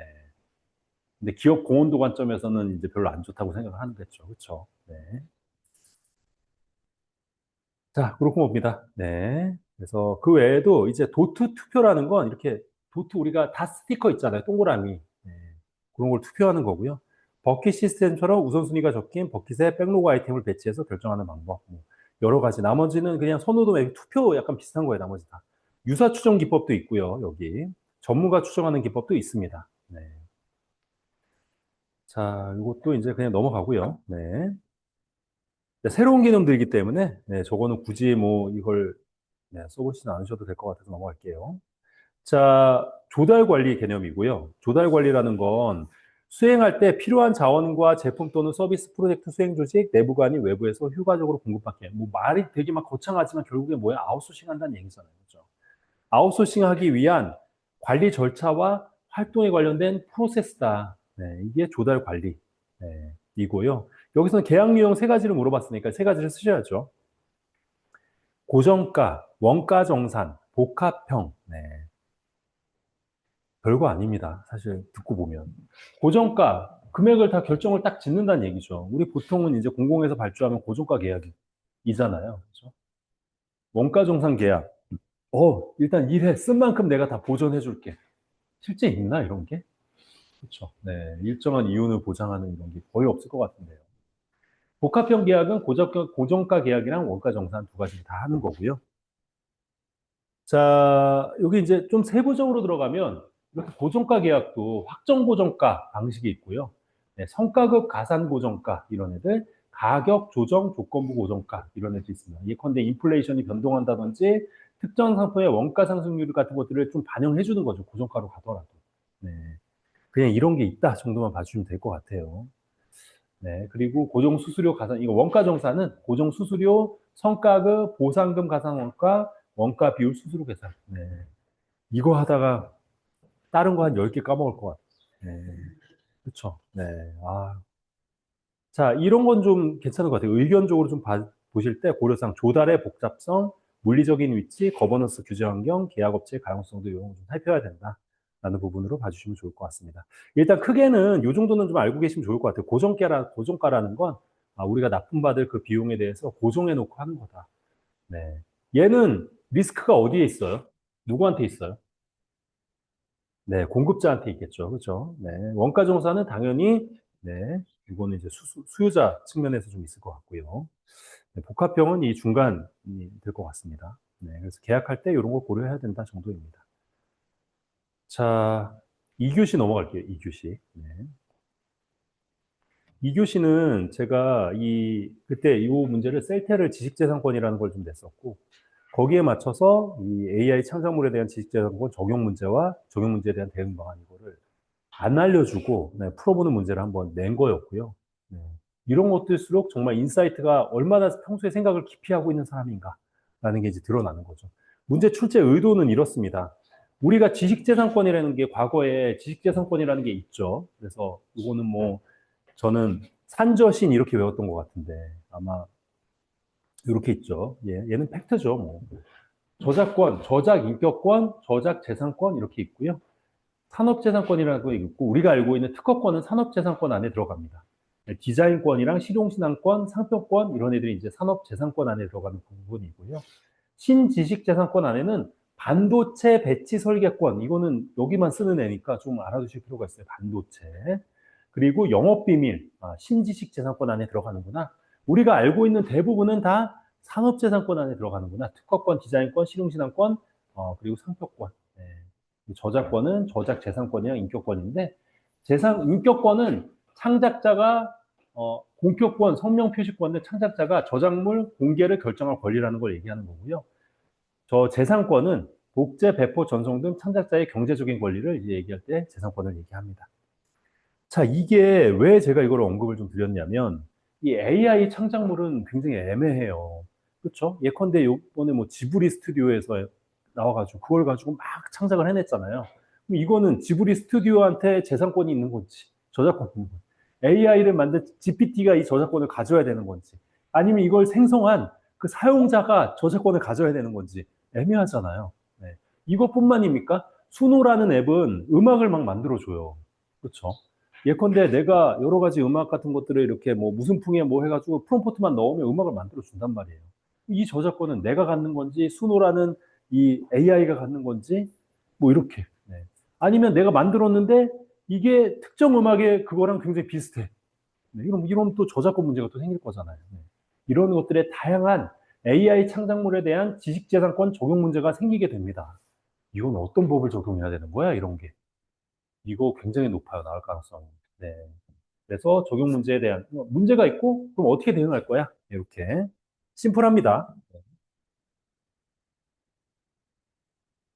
자, 지식재산권 적용 문제는 여기 아까 보니까 이런 게 있네요. 아까 제가 말씀드린 애들이죠, 뭐 권리 주체 정의 이거를 GPT한테 권리 주체를 줄 거야, 아니면 프롬프트를 해서 생성한 개인한테 줄 거야, 이런 거. 네. 창작자 정의, 비인격 생성물, 저작자 개념 및 한계, 인간 AI 공동 창작 구문이 모호하다. 권리가 귀속되는 것도 개발자, 사용자, 법적 권리 불명확. 네.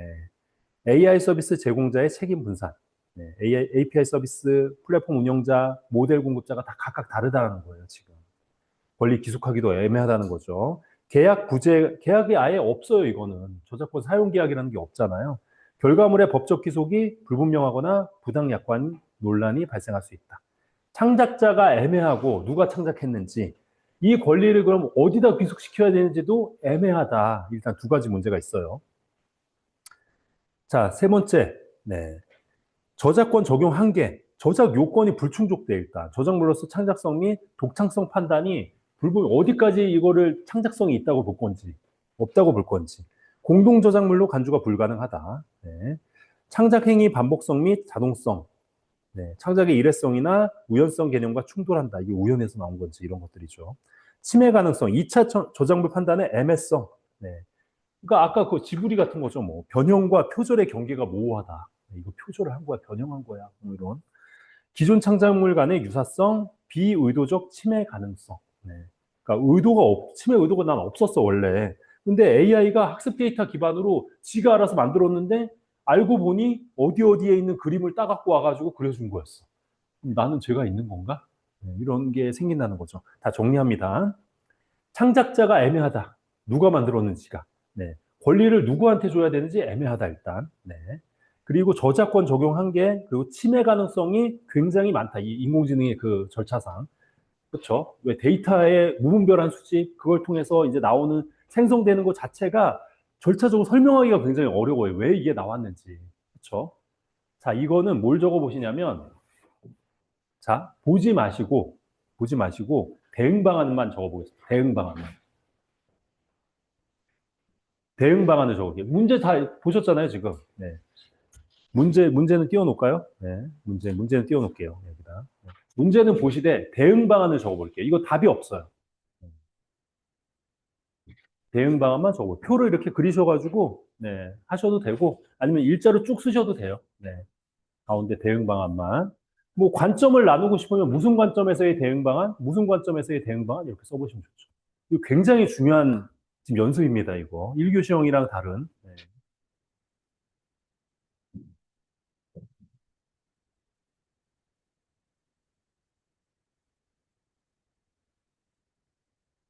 네. 대응 방안만 적으시면 돼요, 대응 방안만.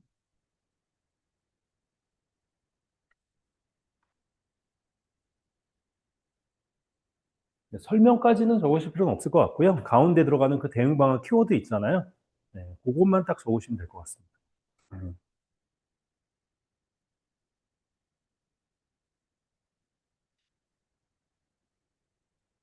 원인을 한번 잘 파악해 보시면 좋을 것 같아요. 네.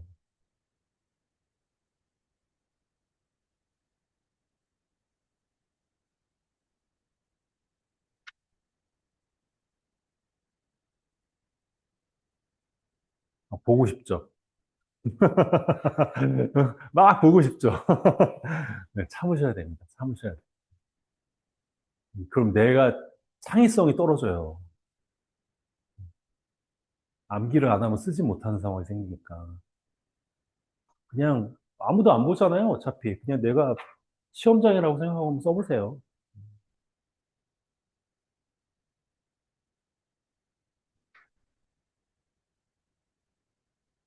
저기에 대한 솔루션을 못 쓰셔도 되겠네요. 문제에 대한 솔루션을 생각하시면은 나오지 않을까 싶어요.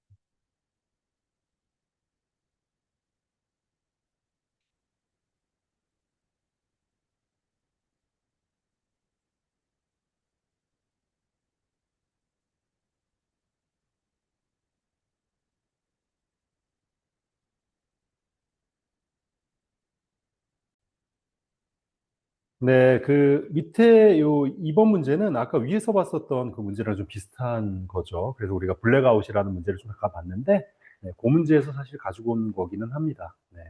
업무 연속성 계획, 네. 그리고 디지털 3법, FTS HA. 네.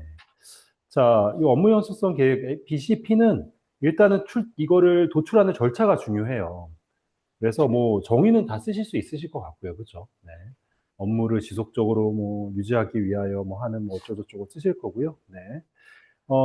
이 재복구하는 거와 업무 복구, 업무 재개, 비상계획 이런 내용들이 들어간다는 거고요. 수립 절차는 좀 복잡하게 나와 있긴 한데 핵심만 딱 뽑아서 보면 BR라는 애가 들어가고요. 비즈니스 임팩트 어널리시스가 들어가야 되고 리스크 어세스먼트라는 애가 꼭 언급이 돼야 됩니다. 리스크 평가거든요. 네, 그러니까 여기 보면 리스크 평가, BR 이렇게 얘네가 두 개가 좀 핵심인 것 같아요.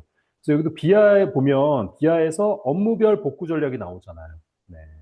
그러니까 비하에서 업무가 우리가 이런 업무가 있는데 1번 업무, 2번 업무, 3번 업무가 있는데 얘 임팩트를 계산을 하잖아요. 비하에서. 네. 그래서 이 임팩트별로 이제 복구 전략을 수립을 하는데 그때 기반이 되는 지표들이 RTO, RPO, RCO 이렇게 되는 거죠. 네. 그렇게 해서 이제 BCP가 만들어지는 거 전략이 이걸 가지고 계획이 수립이 되는데요. 저기 있는 계획들입니다. 복구 진행 관리, 뭐 위기 상황 전달, 대응 복구 계획 이렇게 돼 있는데 이걸 다른 얘기로 하면 뭐 DRP라고 얘기하기도 합니다. DRP. 네. 네. DRP라기보다는 뭐 전체적으로 봤을 때 BCP가 되겠네요. 이 계획이라는 건. 네. 그리고 그 안에 DRP가 들어가는 거죠. 디지스터 리커버리 플랜. 네. 자, 나머지 실행이고요. 네. 그래서 아까 말씀드렸던 그 리스크 어세스먼트랑 뭐 비아 그걸 통해서 대응 전략을 수립하고 실행한다. 이렇게 봐주시면 좋을 것 같고 네, 디지털 안전사법을 위해서 했던 부분입니다. 통신발전법, 망법, 전기통신사업법. 네. 그래서 언급도 다 해드렸죠. 네. 그래서 그 대상은 이렇게 되고요. 네.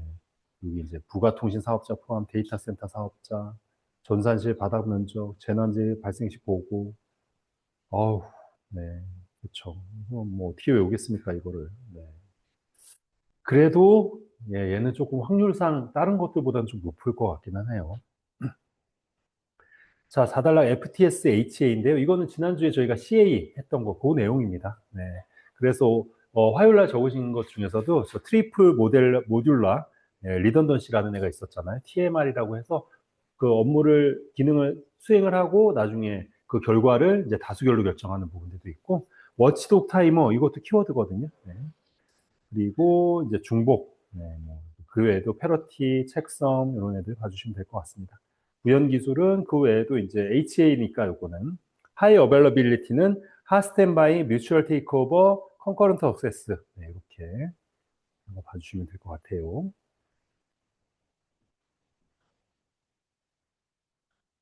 자, 3번 문제는 설명을 듣지 말고 한번 써보시겠습니다. 이건 어떻게 적으시냐면, 이렇게 한번 해볼까요? 그 이슈와 리스크 개념 비교는 건너뛰시고요. 네. 자, 리스크 관리 절차를 그림으로 개념도로 한번 이렇게 그려보시고요. 리스크 관리 절차를. 네. 그리고 그 밑에다가 위협에 대응 전략, 기회에 대한 대응 전략을 쭉 적겠습니다. 네.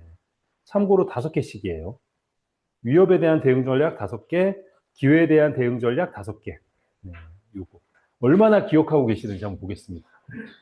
이건 기본 핵심한테 다 배운 거예요. 이 이슈 리스크 개념 요것만 조금 설명을 안 드렸을 뿐이지 기본 핵심한테 다 했던 거고, 네, 이게 어느 정도 지금 기억에 남아 있는지 한번 보겠습니다.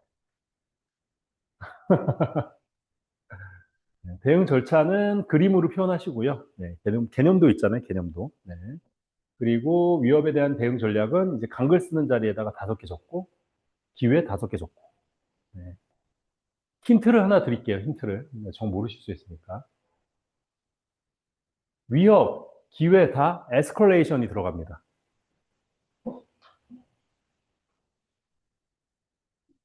그렇죠. 그거 한번 적어 보시는 거예요. 시험에 딱 맞닥뜨렸다고 생각하고 지금 내가 138회 시험 봤는데 저게 나왔어요. 준비가 안 된 상황에서 나왔어, 지금. 네. 그럼 어떻게 쓸 건지. 네. 뭐래도 만들어 내셔야죠, 뭐. 네. 제가 말씀드린 게 저 글의 그냥 핵심이거든요, 다.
아마 제가 딱 공개해드리면, 막 이러실 것 같은데. 네.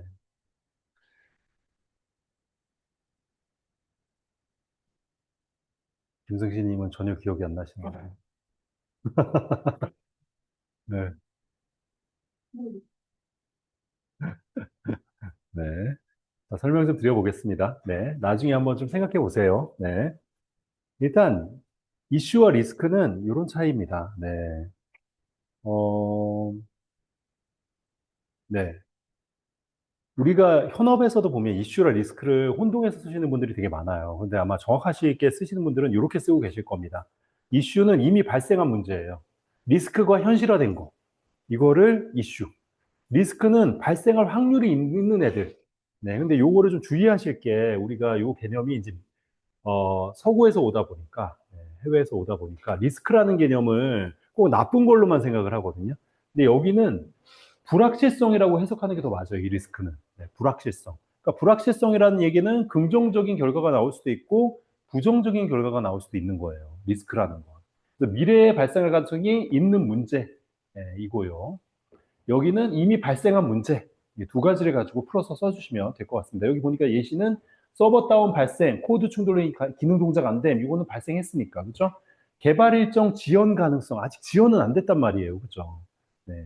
보안 취약점이 악용될 가능성, 이거는 아직 발생하진 않았지만 리스트에 올려놓고 우리가 관리해줘야 되는 거. 그래서 리스크 관리라고 얘기를 하는 겁니다. 자, 수립 절차는 어떻게 되냐면 항상 제가 이거 말할 때 위험 관리 계획, 항상 계획 수립부터 말씀 좀 드렸잖아요. 그죠? 네. 그리고 그 다음 절차를 이렇게 한번 볼게요. 계획을 수립했죠. 그 다음에 위험을 식별해야 돼요. 아, 이런 위험이랑 이런 위험, 이런 위험, 이런 위험, 이런 위험이 있구나. 그리고 나서 정량적 위험 분석을 통해서 아, 얘가 1번 위험이고 얘가 두 번째로 중요한 위험, 얘가 세 번째로 중요한 위험, 얘가 네 번째로 중요한 위험, 이런 식으로. 우선순위를 만들어내는 거예요. 정성적 위험 분석을 통해서. 그리고 정량적 위험 분석을 통해서 뭘 하냐면 여기다가 돈을 계산해요. 돈을. 임팩트를 돈으로. 네. 얘는 3억, 얘는 5억, 뭐 2억, 얘는 뭐 5천만 원 이런 손실이죠. 손실. 손실을 계산해 넣는 거죠. 네. 그런 다음에 우리가 위험 다 계산했잖아요. 그럼 이걸 관리를 하는 거예요. 그다음부터는. 네. 관리를 하는데 이게 실제 발생하면 어떻게 대응하지를 이제 옆에다 적어놔야 되는 거죠. 이게 위험 대응 계획 수립이에요. 그런 다음에 위험을 감시 및 통제하고 대응, 이제 위험이 실제 이슈로 변화가 되면 그 시점에 대응해 주는 거죠. 의외로 뭐 그렇게 복잡한 내용은 아니었습니다. 그럼 대응을 할 때 어떻게 대응을 하냐? 이아트마예요, 이아트마. 부정은 일단 이아트마. 네. E, escalation, A, avoidance, T, transfer 전가, 남한테 미루는 거죠. mitigation, 완화, 그리고 acceptance, 받아들이는 거. 네. 긍정적 위험은 E, A는 동일하고요. 끝에는. 그렇죠. escalation이랑 acceptance는 동일해요. 가운데 들어가는 애가 ESE죠. 그렇죠. ESE. exploit, share, 그리고 inference. 네, 이 두 개가 바뀔 수도 있는데 뭐 순서는 중요한 게 아니니까 이렇게. 네. 그렇죠. 그래, 누가 그런 문제 하시더라고. 긍정적 위험 대응이라는 게 있을 수가 있어요. 아, 있을 수 있다니까. 왜? 불확실성이니까. 예산이 남아. 예산이 남아. 일이 빨리 끝나. 네, 이런 것도 다 리스크다, 리스크. 네. 우리가 리스크고 나쁜 리스크만 있는 게 아닙니다. 그럼 그런 것들은 어떻게 해야 된다? 에스컬레이션하고 나 이거 잘했어요. 네. 받아들이고 인원스 더 증대해야 되는 거. 아, 어떻게 하면 우리가 이걸 좀 더 땡겨볼 수 있을까? 쉐어. 아, 우리가 이렇게 했더니 일정을 단축했어요. 그리고 익스플로잇 활용하는 거죠, 이거를. 네, 이렇게. 사실 얘는 이게 다예요, 그냥. 이 문제가 얼마나 길지 모르겠지만 답안이 이게 답니다. 네, 요거. 네, 그리고 이제 요 가이드가 하나 나왔네요. 그죠? 네. 저기 대전에 계신 그 멘토님께서 이 감사 시스템을 하고 계시는데, 네, IT 감사 가이드라인이라는 게 좀 새로 이렇게 리비전이 됐나 봐요. 2025년도에. 출제를 하신 것 같고요. 여기 보니까 개요가 나와 있네요. 업무 프로세스의 적용. 네. 경영진, 이사회 하는데 주로 이제 리스크 평가, 전사 IT 리스크 및 내부 통제 우선순위를 식별하고, 네, 그 다음에 업무 단계, 실제 통제 필요한 사항에 대한 내부 통제 방안 수립을 하고 운용을 한다는 내용이 들어 수립하고 운용하고. 그 다음에 일상적 내부 통제 적정성을 감사하고요. 이거는 IT 업무, 그리고 IT 자체 감사. 3단계에서는 이제 외부 감사를 하는 거다. 네, 이렇게. 네. 그래서 이제 보고 주체가 자체 감사할 때는 경영진에 보고를 하지만, 네, 이 IT 감사, 외부 감사로 좀 들어가게 되면 그때는 이사회에 보고를 하게 된다라는 부분입니다. 그래서 업무 프로세스에 적용한다라는 부분이고요. 이 IT 감사에 대한 정의가 좀 있나? 네. 네. 정작 정의는 없네. 네. 기업에 있는 여러 가지 기업 활동들에 대한 적정성 여부, 네, 이런 것들을, 네, 뭐 감사한다는 건 그거잖아요. 제대로 이행이 되고 있는지를 확인하고 점검하는 활동, 네, 정도로 봐주시면 되겠네요. 그렇죠? 근데 단계는 이렇게 구성이 돼 있다는 거예요, 지금. 네. 그래서 범위가 1단계, 2단계, 3단계는 위에서 보셨던 그대로입니다. 1단계 IT 업무부터 자체 감사 먼저 하고, 그 다음에 IT 감사. 여기 조직 분리가 되어 있어요. 그죠? 외부인이니까. 음. 그래서 그렇게 된다는 부분. 그 다음에 IT 감사 관련된 내부 통제 범위, 네, 통제 범위를 확장하고 책무, 네, 업무 범위죠. 그러니까 그 책임, 네. 그래서 각 책임자 기반의 구조를 설정하고 통제 누락을 방지한다. 네. IT 감사의 독립성 및 방법, 네, 독립성 그리고 방법론 이거를 지금 이 가이드에서 설명하고 있다는 내용입니다. 지금. 네. 독립성이라는 내용은 직무분리, 네, 운영과 감시의 이해상충을 감사. 그러니까 내가 운영도 하면서 감사도 내가 해. 이거는 말이 안 되잖아요. 그렇죠? 네, 고양이한테 생선을 맡기지. 뭐 이런 거. 네. 직무분리 원칙이 그런 거죠. 네, 외부 위탁을 허용해야 된다. 감사 전문성과 운영 유연성을 확보한다는 부분이고요. IT 자체 감사하는 게 아까 2단계 감사였잖아요. 그렇죠? 외부 전문기관의 위탁이 가능하다. 꼭 3단계만 외부에 해야 되는 건 아니고 2단계도 가능하다라는 부분입니다. 인력 운영을 유연화해야 된다라는 부분에 이제 독립성을 설명하고 있고요. 방법적으로 보면 감사 절차를 표준화하고, 네, 감사 방식을 다양화, 자동화 도구를 써도 되고 표본 추출해서 여러 가지 기법들, 일률적인 체크리스트를 가지고 감사하는 게 아니라 너 이거 했어? 2번 했어? 이런 게 아니라 IT 환경에 맞춘 뭐 맞춤형 감사가 필요하다. 네. 사전 예방 중심의 계획이 필요하고요. 네, 이런 부분들이 있으니까 이게 가이드라고 해가지고 뭔가 뭐 되게 거창하고 뭐 이런 것 같지만 일단 감사라는 건 아까 그 정의를 먼저 이해하실 필요가 있는 거고요. 적정성과 이런 것들을, 예, 그러니까 확인하는 단계이죠.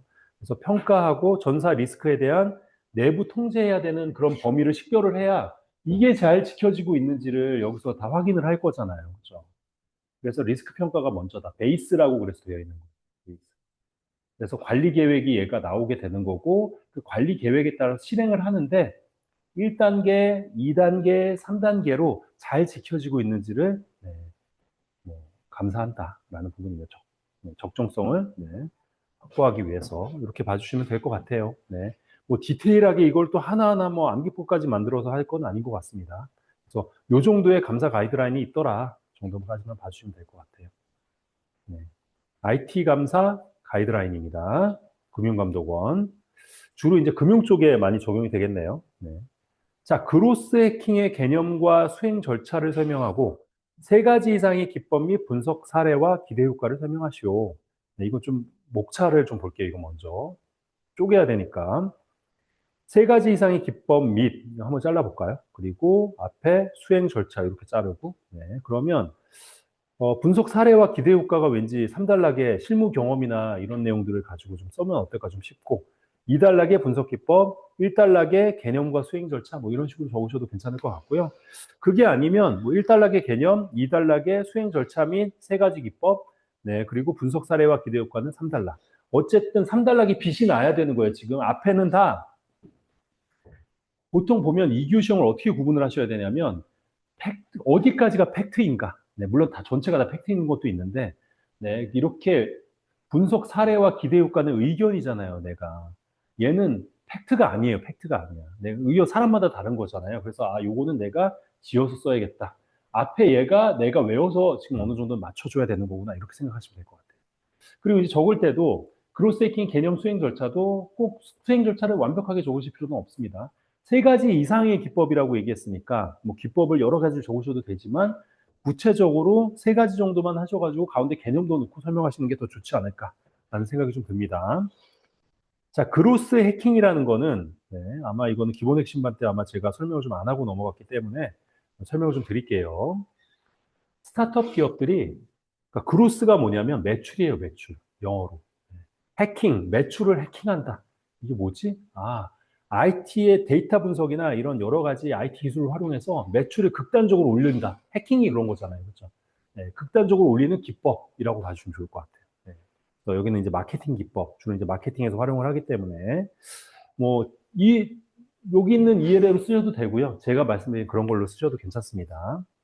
그래서 여기는 이제 구분을 좀 놓는데, 스타트업, 네, 들어가 있고요. 디자인 싱킹, 네, 우리가 알고 있는 그 디자인 싱킹 맞습니다. 네, 에자일, 이런 기법들을 사용해서 네, 스타트업에서 그로스 해킹, 타겟층 설정하고 그로스 채널, 뭐 제품 혁신, AA, RRR 이런 내용들을 통해서 기대 효과는 이런 게 있다. 네, 이런 부분입니다. 최소 비용을 가지고 최대 마케팅 효과를 얻어내는 네, 짧은 시간 내에 성장을 한다. 보통 보면 여기 지금 1단락의 개념이랑 그리고 수행 절차를 이제 적어 주셨잖아요. 그렇죠? 네. 이것도 보면 수행 절차도 한번 볼게요.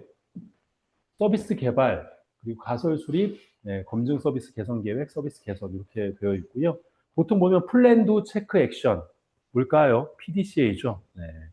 절차가 내가 잘 모르겠으면 PDCA로 그냥 쓰시면 돼요. 웬만하면. 네, 그런데 그냥 쓴다기보다는 여기 앞에 물어본 주제가 좀 들어가야죠. 그렇죠? 이 PDCA를 BCP에 쓸 때의 PDCA와 그렇죠? 이런 그로스 해킹에 쓰는 PDCA에 이게 같아 버리면 안 되잖아요. 얘는 마케팅을 핵하는 거니까 그야말로 매출을 핵하는 거니까 플랜을 할 때도 뭔가 가설 설정이라는 얘기가 생각이 안 나도록 그로스 해킹에 무슨 뭐 계획 수립 뭐 이렇게 한다든지 마케팅 핵심 절차 수립 뭐 이런 식으로 이렇게 좀 말을 바꿔주셔야죠. 네, 문제에 맞게. 현업이 효율적으로 자원을 활용하기 위한 KPI를 설계한다. 네. 두 합리적 기준으로 우선순위를 설정하고 검증 및 서비스 개선 계획, 서비스 개선 및 의사결정한다는 내용이고요. 가설을 설정한다는 건 왜 가설을 설정하냐면 이게 요로 하면 우리가 매출이 사용자를 더 끌어올 수 있을 것 같은데 이런 방식을 쓰면 사용자를 더 끌어와서 리텐션이라는 건 이제 계속 유지시키는 거거든요, 사용자를. 네. 요런 가설들을 설정하고 거기에 관련된 액션들을 시행하는 거예요. 그래서 요런 기법을 가지고 많이 합니다. 저도 이제 회사에 있을 때 요거 가지고 이제 설계해가지고 지표 관리 같은 것들을 했는데 제품에. AARRR 기법, 이 퍼널 어널리시스라고 얘기하는데요. 얘가 깔때기처럼 생겼다고 해서 퍼널이라고 얘기를 합니다. 애퀴지션, 그러니까 고객을 유치하는 단계부터 수익을 일으키고 그리고 이거를 고객에 이제 친구 추천하는 단계까지, 추천하는 단계까지를 이렇게 퍼널 단계로 구분을 해가지고 각각 단계에 맞춰서 액션이 다르게 들어가는 거예요. 보통 보면 우리가 게임 앱들 있잖아요. 모바일 게임 앱이 이런 경우들이 되게 많아요. 어떻게 되냐면 기본적으로 애퀴지션 한다는 얘기는 일단 광고를 통해서 이 게임 내에 일단은 들어오는 그 사용자 모수를 확보하는 거예요, 여기. 그래서 모바일 게임 같은 거 보면 주로 어디 무슨 포인트 지급 뭐 이런데 뭐 토스나 이런데 포인트 500원 받아가세요 뭐 이렇게 하면은 뭐 그런 것들 있잖아요. 설치하는 것까지 인지시키고 유치하는 단계고 유치하는 단계. 그리고 액티베이션 하는 단계는 뭐냐면 실제 회원 가입해가지고 써보는 단계 여기는 한번 게임 실행 한번 해보는 거죠 여기는. 그런 다음에 리텐션 하는 단계는 그 사용자가 계속 지속적으로 방문하게 하는 거예요. 게임을 매일 실행시키게. 그래서 쓰는 게 뭐냐면 푸시를 보낸다든지 아니면 뭐 일일 출석 이벤트 뭐 이런 거 있잖아요. 앱 내에 보면 그런 거 있거든요. 아니면 만보기 같은 거 있잖아요. 그런 것도 다 리텐션 전략 중에 하나인 거예요. 네.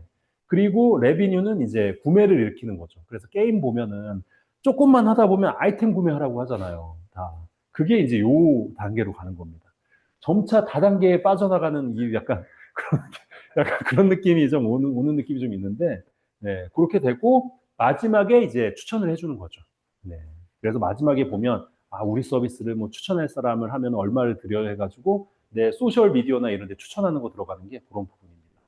딱 진짜 다단계 구조랑 진짜 딱 맞는 것 같아요, 제가 보기에. 근데 각각에 맞춰서 그런 어떤 기법들을 사용한다. 기술적인 기법들을. 이렇게 된다는 거고요. A/B 테스트는 이것도 이제 현업에서 많이 사용을 하는데요. 가설로 이제 많이 사용해요. 주로 UI 테스트를 할 때 많이 사용하는데, 여기 전환율이라는 게 이렇게 있잖아요. 그러면 이렇게 트래픽을 분할합니다. 우리가 무중단 배포 기법, 뭐 있죠? 까나리,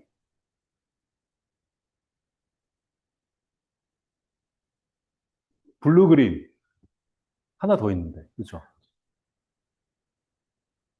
하나 더 있는데, 그죠? 롤링 웨이브, 그죠? 롤링 웨이브 맞나요? 롤링 업데이트. 네. 자, 트래픽을 분할하는 건 뭐였어요? 세 가지 중에. 일부 사용자들은 일로 보내고, 신시스템으로 보내고, 주류 사용자는 일로 보내고, 그래서 퍼센트로 분할해서 보내는 거. 세 가지 방식 중에 뭐예요? 아, 블루그린은 두 가지 시스템을 만들어 놓고 일시에 옮기는 거죠. 네. 아, 그러면 이제 제대로 아시고. 네, 롤링 업데이트는 이렇게 서버가 여러 가지가 있으면 처음에 여기 배포하고, 그 다음에 여기 배포하고, 여기 배포 이렇게 움직이면서 배포하는 게 롤링 업데이트. 네. 어쩜 정답을 제일 마지막에 그렇게. 네. 네, 그렇죠. 네, 맞아요. 아니요, 아니요. 까나리. 네, 까나리. 네네. 얘는 이 비율을 가지고 나눠주는 겁니다. 네, 까나리가 비율이고요. 롤링 업데이트는 그렇죠. 이제 아마 이해하셨던 게 서버의 비율별로 이렇게 업데이트를 하는 거라고 생각하면은 또 그렇게 해석이 될 수도 있는데 이제 주로 트래픽을 분할할 때는 트래픽 분할이 중요하거든요. 그거는 서버의 비율을 분할하는 거잖아요. 그렇죠? 네. 얘는 트래픽을 분할해서 예컨대 10%의 사용자는 일로 보내고 나머지 90% 사용자는 일로 보내고 이렇게 트래픽을 분할할 때는 까나리를 사용합니다. 언제 주로 사용하냐면 UI를 개편할 때 저희도 제가 있을 때도 한번 그 모바일 홈 화면을 개편을 한번 했었거든요. 네. 그 이제 그거 개편을 하면 난리가 나요, 진짜. 네. 전화가 엄청 CS로 내 메뉴 내놓으라고 막 하시는 분들도 있고, 요번에 카톡이 약간 딱 그런 거잖아요. 딱. 네. 그러다 보니까 UI 업데이트를 할 때, 혹은 아니면 기능을 바꿀 때 굉장히 신중할 수밖에 없습니다. 그래서 어떻게 진행을 하냐면, 이렇게 사용자를 분할을 시켜가지고, 네, 일부 사용자한테는 기존 UI를 보여주고요. 일부 사용자, 실험군이네요. 그렇죠? 여기에는 새로 바뀐 UI를 보여주는 거예요. 그런 다음에 전환율이나 이런 지표들을 보고 전환율은 다음 화면으로 넘어갈 비율. 그러니까 예컨대 홈 화면으로 100명이 들어왔는데 그 다음에 상품 상세 화면으로 예컨대 50명이 넘어갔어. A A 그룹에서는 전환율이 10%니까 10명이 넘어간 거죠. 그렇죠? 근데 B UI에서는 15%가 넘어갔네. 라고 하면 이 UI가 훨씬 더 좋구나. 이 UI로 교체하자. 이렇게 가는 거죠. 그래서 A/B 테스트를 사용하는 겁니다. A/B 테스트가 지금 시험에 나왔기 때문에 제가 조금 더 자세하게 설명드렸어요. 이 코호트 분석도 실제 실무에서 많이 사용하는데요. 동일한 특성을 가진 그룹들, 네, 이걸 코호트라고 얘기하거든요. 네, 묶어서 시간의 흐름에 따라 각 그룹의 성과, 네, 그러니까 이 두 개의 그룹들, 유사한 그룹들을 나눈 다음에 이 두 개의 그룹들의 성과를 비교하는 거예요. 매출이라든지 뭐 구입, 유지율 이런 것들을 보고, 네, 이걸 가지고 성과를 가지고 이제 판단하게 되는 겁니다. 그렇긴 한데 얘는 특성을 가진 그룹을 묶어준다는 게 달라요. 아까 그거는 그냥 트래픽을 나눠주는 거고요. 그룹의 특성을 보진 않아요. 예, 얘는 동일한 특성을 가진 그룹들. 예컨대, 뭐, 새벽 1시에 접속해가지고, 1시에 접속해서, 뭐, 특정 상품만 구매하는 어떤 특별한 그룹들이 있다고 하면 그런 그룹들을 묶는 거죠, 이렇게. 네. 그래서 이 고객을 약간 어떤 특이한 어떤 행위들을 하는 그런 고객들의 그 분석을 해가지고 서비스를 출시할 때 이런 것들을 이제 많이 코호트 분석을 많이 합니다. 네. 자, 수행 사례는 이거는 그냥 쭉 읽어보시면 될 것 같아요. 드롭박스, 한메일 이게 뭐 옛날 것 같은데. 네. 아무튼 그렇게 되면 될 것 같아요. 네, 마지막이네요. 자, 요거는 구조적 방법론과 애자일 방법론. 구조적 방법론, 애자일 방법론은 방법론이라는 건 일단 방법론부터 설명하면 네, 체계죠. 네, 체계, 방법론이라는 게 그죠. 네, 누가 하더라도 일정한 아웃풋과 품질을 내놓기 위한 체계가 방법론이에요. 그렇죠. 그 방법을 정의한 거예요. 이 방법론 안에는 뭐가 들어가야 되면 이 내용들이 들어가야 되는데 이거를 절할산독이라고 저는 좀 외우기는 했거든요. 절차, 절활, 활동, 산출물, 도구, 기법 이렇게 그거 외에도 많이 있죠. 방법론에는 이게 규정이 되어 있어야 됩니다. 이렇게 그렇죠. 그래서 지금 여기서 물어본 건 구조적 방법론이랑 애자일 방법론 물어본 거잖아요. 구조적 방법론은 절차 중심이에요. 순차적으로 진행된다는 거죠. 네. 탑다운이고 기능 분할, 기능 중심, 분할과 정복 이렇게 뭐 메인 시스템이 있으면 서브 시스템으로 나뉘고 뭐 서브 시스템은 또 하위 서브 시스템으로 나눠서 이런 식으로 이제 개발을 나눠서 진행하는 거고요. 애자일은 아시다시피 초기 테스트, 의사결정, 상호작용 그 외에도 스프린트 주기를 나눈다는 특성들도 가지고 있고, 그리고 뭐 고객 변화를 뭐 환영하고, 뭐 고객과의 지속적인 협력, 네, 면대면 대화 이런 애들. 도구로 보면 CI/CD나 테스트 자동화 도구, 특히 TDD 이런 애들, 네, 여기 있네요 밑에, 네, 이런 애들 프로세스도 조금 다르죠. 이런 차이점들이 있다. 자, 그래서 스크럼과 칸반이잖아요. 스크럼은 알고 계시듯이 뭐 스프린트 백로그를 분할해서 스프린트 백로그라는 게 뭐예요? 요구 사항이라고 아까 말씀드렸잖아요. 그렇죠? 주기적으로 나눠가지고 네, 이 여러 가지 스프린트를 나눠서 예컨대 내가 전체 프로젝트가 이렇게 있으면 네, 이거 한 2개월짜리 프로젝트라고 하면 이거를 4등분 해가지고 예를 들자면 얘를 뭐 2주, 2주, 2주, 2주 정도의 이 4개의 스프린트로 나눠가지고 이 스프린트 동안에 이걸 수행하는 거죠, 이렇게. 그래서 요구사항을 이 스프린트로 나눠서 수행하는 방법론이고요. 여기 보면은 이제 각각의 활동들이 있잖아요. 스프린트 백로그 미팅이라든지 데일리 스크럼이라든지 아니면 여기는 그게 없네요. 여기는 회고랑 리뷰 이런 애들 그리고 역할 이런 애들이 여기서 포인트가 될 것 같고요. 자, 그 밑에 있는 칸반은 그야말로 워크플로우라고 하면 일을 하는 절차, 이거를 가시화시킨 거예요. 네. 그래서 핵심이 뭐냐면 여기는 각각의 이런 가시화된 이 단계들이 있고요. 작업 단계죠, 이게 뭐. 네. 그래서 리퀘스트, 요청이 들어왔는데 개발이 지금 진행 중인 거, 완료가 된 거, 이런 식으로 각각의 일들이 끝나면 그 옆에 단계로 이렇게 카드 넘겨가듯이 이렇게 옮겨가는 거고, 네. 이 WIP 리밋이라는 걸 둬서 하나에 머무를 수 있는 카드의 숫자를 제한하죠. 워크 인 프로그레스라고 얘기해서 이 카드 이렇게 되어 있고 아까 제가 말씀드린 스윙 레인이라는 게 이렇게 일을 구분할 때 여기에 있는 일, 뭐 여기에 있는 일, 여기 있는 일 이렇게 구분을 할 때 스윙 레인이라는 거를 써서 관리를 하게 됩니다. 자, 지금 뭐 시간이 없어서 제가 이거는 꼭 뭐 나중에 적어보라고 말씀을 좀 드리고 싶었는데 꼭 적어보시면 좋을 것 같아요. 나중에라도.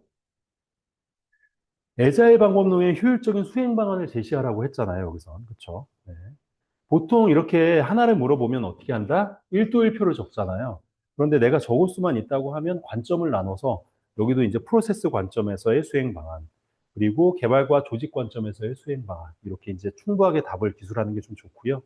내가 설사 내가 1도 1표를 적는다 하더라도 그 1도 1표를 적을 때는 최대한 자세하게 적어줘야 돼요. 자세하게.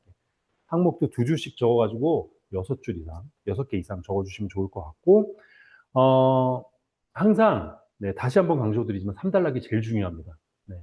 그러니까 예컨대 이러시는 분들이 있어요. 아까 뭐 우리가 그 저작권도 이랬었지만, 앞에 저작권 2개는 그야말로 저작권에 대한 내용과 두 번째가 뭐였죠? 마지막이 대응 방안이요. 문제점이었나요? 두 번째가? 네, 문제점까지는 생각해내는 거라고 하면 앞에 저작권인데 산저신 저 뭐 생각이 안 나. 뭐 이런다고 여기서 시간을 끌 게 아니라는 거죠. 여기는 그냥 틀려도 점수가 많이 안 깎여요, 여기는. 그야말로 진짜. 여기 팩트 부분은 몇 개 틀린다고 점수를 확 못 깎아요. 그럼 어디서 점수가 많이 깎이냐? 3단락, 3단락. 3단락이 부실한 순간 여기서 점수가 와장창 날아가니까 항상 내가 기억이 안 나더라도 그냥 대충 쓰고 넘어가고요. 네. 이 3단락을 향해서 달려가셔야 됩니다. 누가 이런 표현을 쓰시더라고요. 3단락을, 멘토님, 오늘도 3단락을 향해서 달려갔습니다. 이렇게 얘기하시던데, 네. 그렇게 하셔야 돼요. 그렇게. 얘는 그야말로 과정들이야, 과정. 이 3단락을 종지부를 찍기 위한 과정들이에요. 네. 클라이막스다. 라고 봐주시면 좋을 것 같습니다. 네. 음, 음.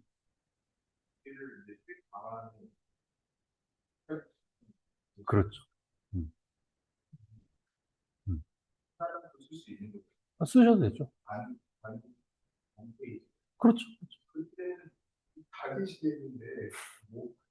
요런 거는 애매하죠. 그래서 요런 거는 애매합니다. 네. 그러니까 여기 수행방안까지 효율적인 수행방안까지 다 제시를 했잖아요. 그럼 뭐 이제 적을 게 별로 없으니까 정말 창의적인 게 아니면 그냥 다른 문제 그 4단락을 아껴뒀다가 시간을 쓰시는 게 더 낫죠. 네. 얘는 어차피 지금 다 나왔으니까. 네. 자, 그렇게 쓰시면 어떨까 싶습니다. 네. 굳이 억지로 이런 거도 굳이 들어가실 필요는 없는 것 같아요. 네. 자, 그래서 사전 방안부터 분석 설계 이렇게 이제 적용을 해야 된다라는 수행 방안을 얘기하고 있는 거고요. 이 개발 조직 관점에서는 이제 애자일을 반영을 해줘야 되니까 준비하고 측정, 팀원의 능력을 다 측정해야 우리가 아까처럼 한 스프린트 동안에 얼마만큼의 일을 할 수 있는지를 알 수가 있단 말이에요. 그 내용이고요. 우선순위, 작업의 난이도, 그리고 순위를 결정하고, 그 다음에 적절하게 이 개발 인력들을 배치하는 것도 중요하죠. 그리고 검증하고 문서화, 프로젝트 문서화하는 부분들. 네. 이렇게 나와 있기는 한데 꼭 이렇게 안 쓰셔도 돼요. 네. 그러니까 이거를 한번 생각해 보세요. 기존에 있는 우리가 전통적인 절차적인 방식으로 진행하던 그런 어떤 회사 조직이 있는데 갑자기 원래는 아마 그렇게 일하고 계실 거예요. 전통적인 개발 조직이 이렇게 생겼잖아요. 기획팀, 뭐 디자인팀, 개발팀 이렇게 있단 말이에요. 그 프로젝트가 딱 뜨면은 한 명씩 팀장이 지정을 해주고 각각 그냥 들어가서 프로젝트를 수행하고 그다음 또 없어지고 뭐 이런 형태로 지금 진행을 한단 말이에요. 그러다 보니까 그런 관점에서 그렇게 일을 하고 있다가 갑자기 스프린트 팀이라는 걸 만들어 가지고 너네는 이거를 앞으로 계속 하는 거야라고 하면 이 사람들의 정체성, 그죠? 그러니까 목표가 명확해야 된다는 거예요. 일과 업무 범위와 목표 이런 걸 명확하게 줘야 된다는 거고. 그리고 이거 자체가 이런 문제가 생겨요. 예컨대 팀이 이렇게 생기면 그걸 크로스 펑셔널 팀이라고 얘기하는데 그 여러 가지 직군들이 다 모여 있는 걸 크로스 펑셔널 팀이라고 얘기를 하거든요. 왜 크로스라고 얘기를 하냐면 기획, 디자인 이게 라인 조직이잖아요. 네.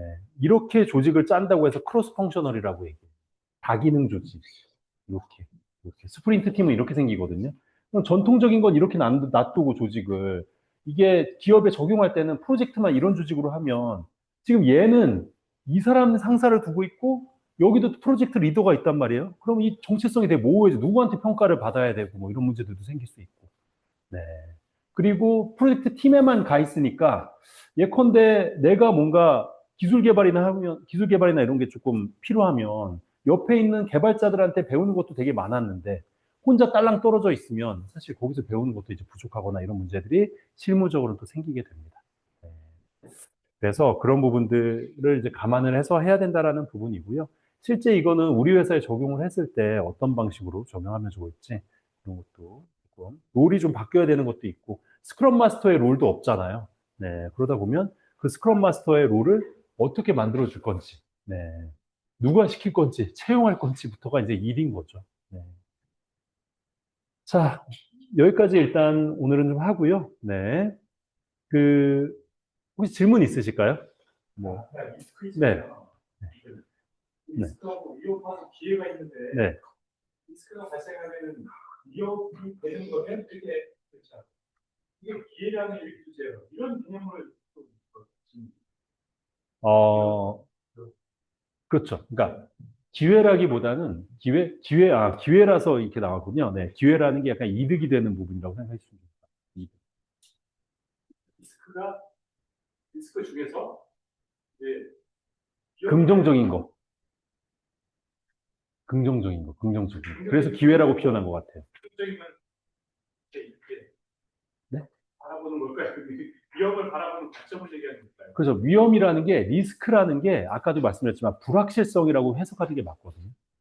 그러면 그 불확실성의 결과는 그러니까 주식도 그렇잖아요. 앞으로 이게 주가가 오를지 내릴지 불확실하잖아요. 그렇죠?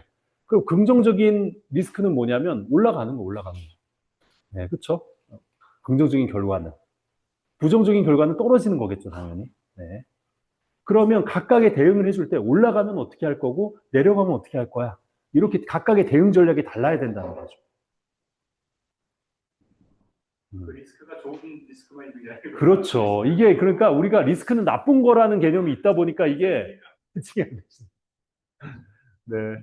그럼 또 잘 보내시고요. 주말 또 잘 보내시고 다음 주에 또 뵙도록 하겠습니다. 네. 고생하셨습니다. 네. 온라인도 고생하셨습니다.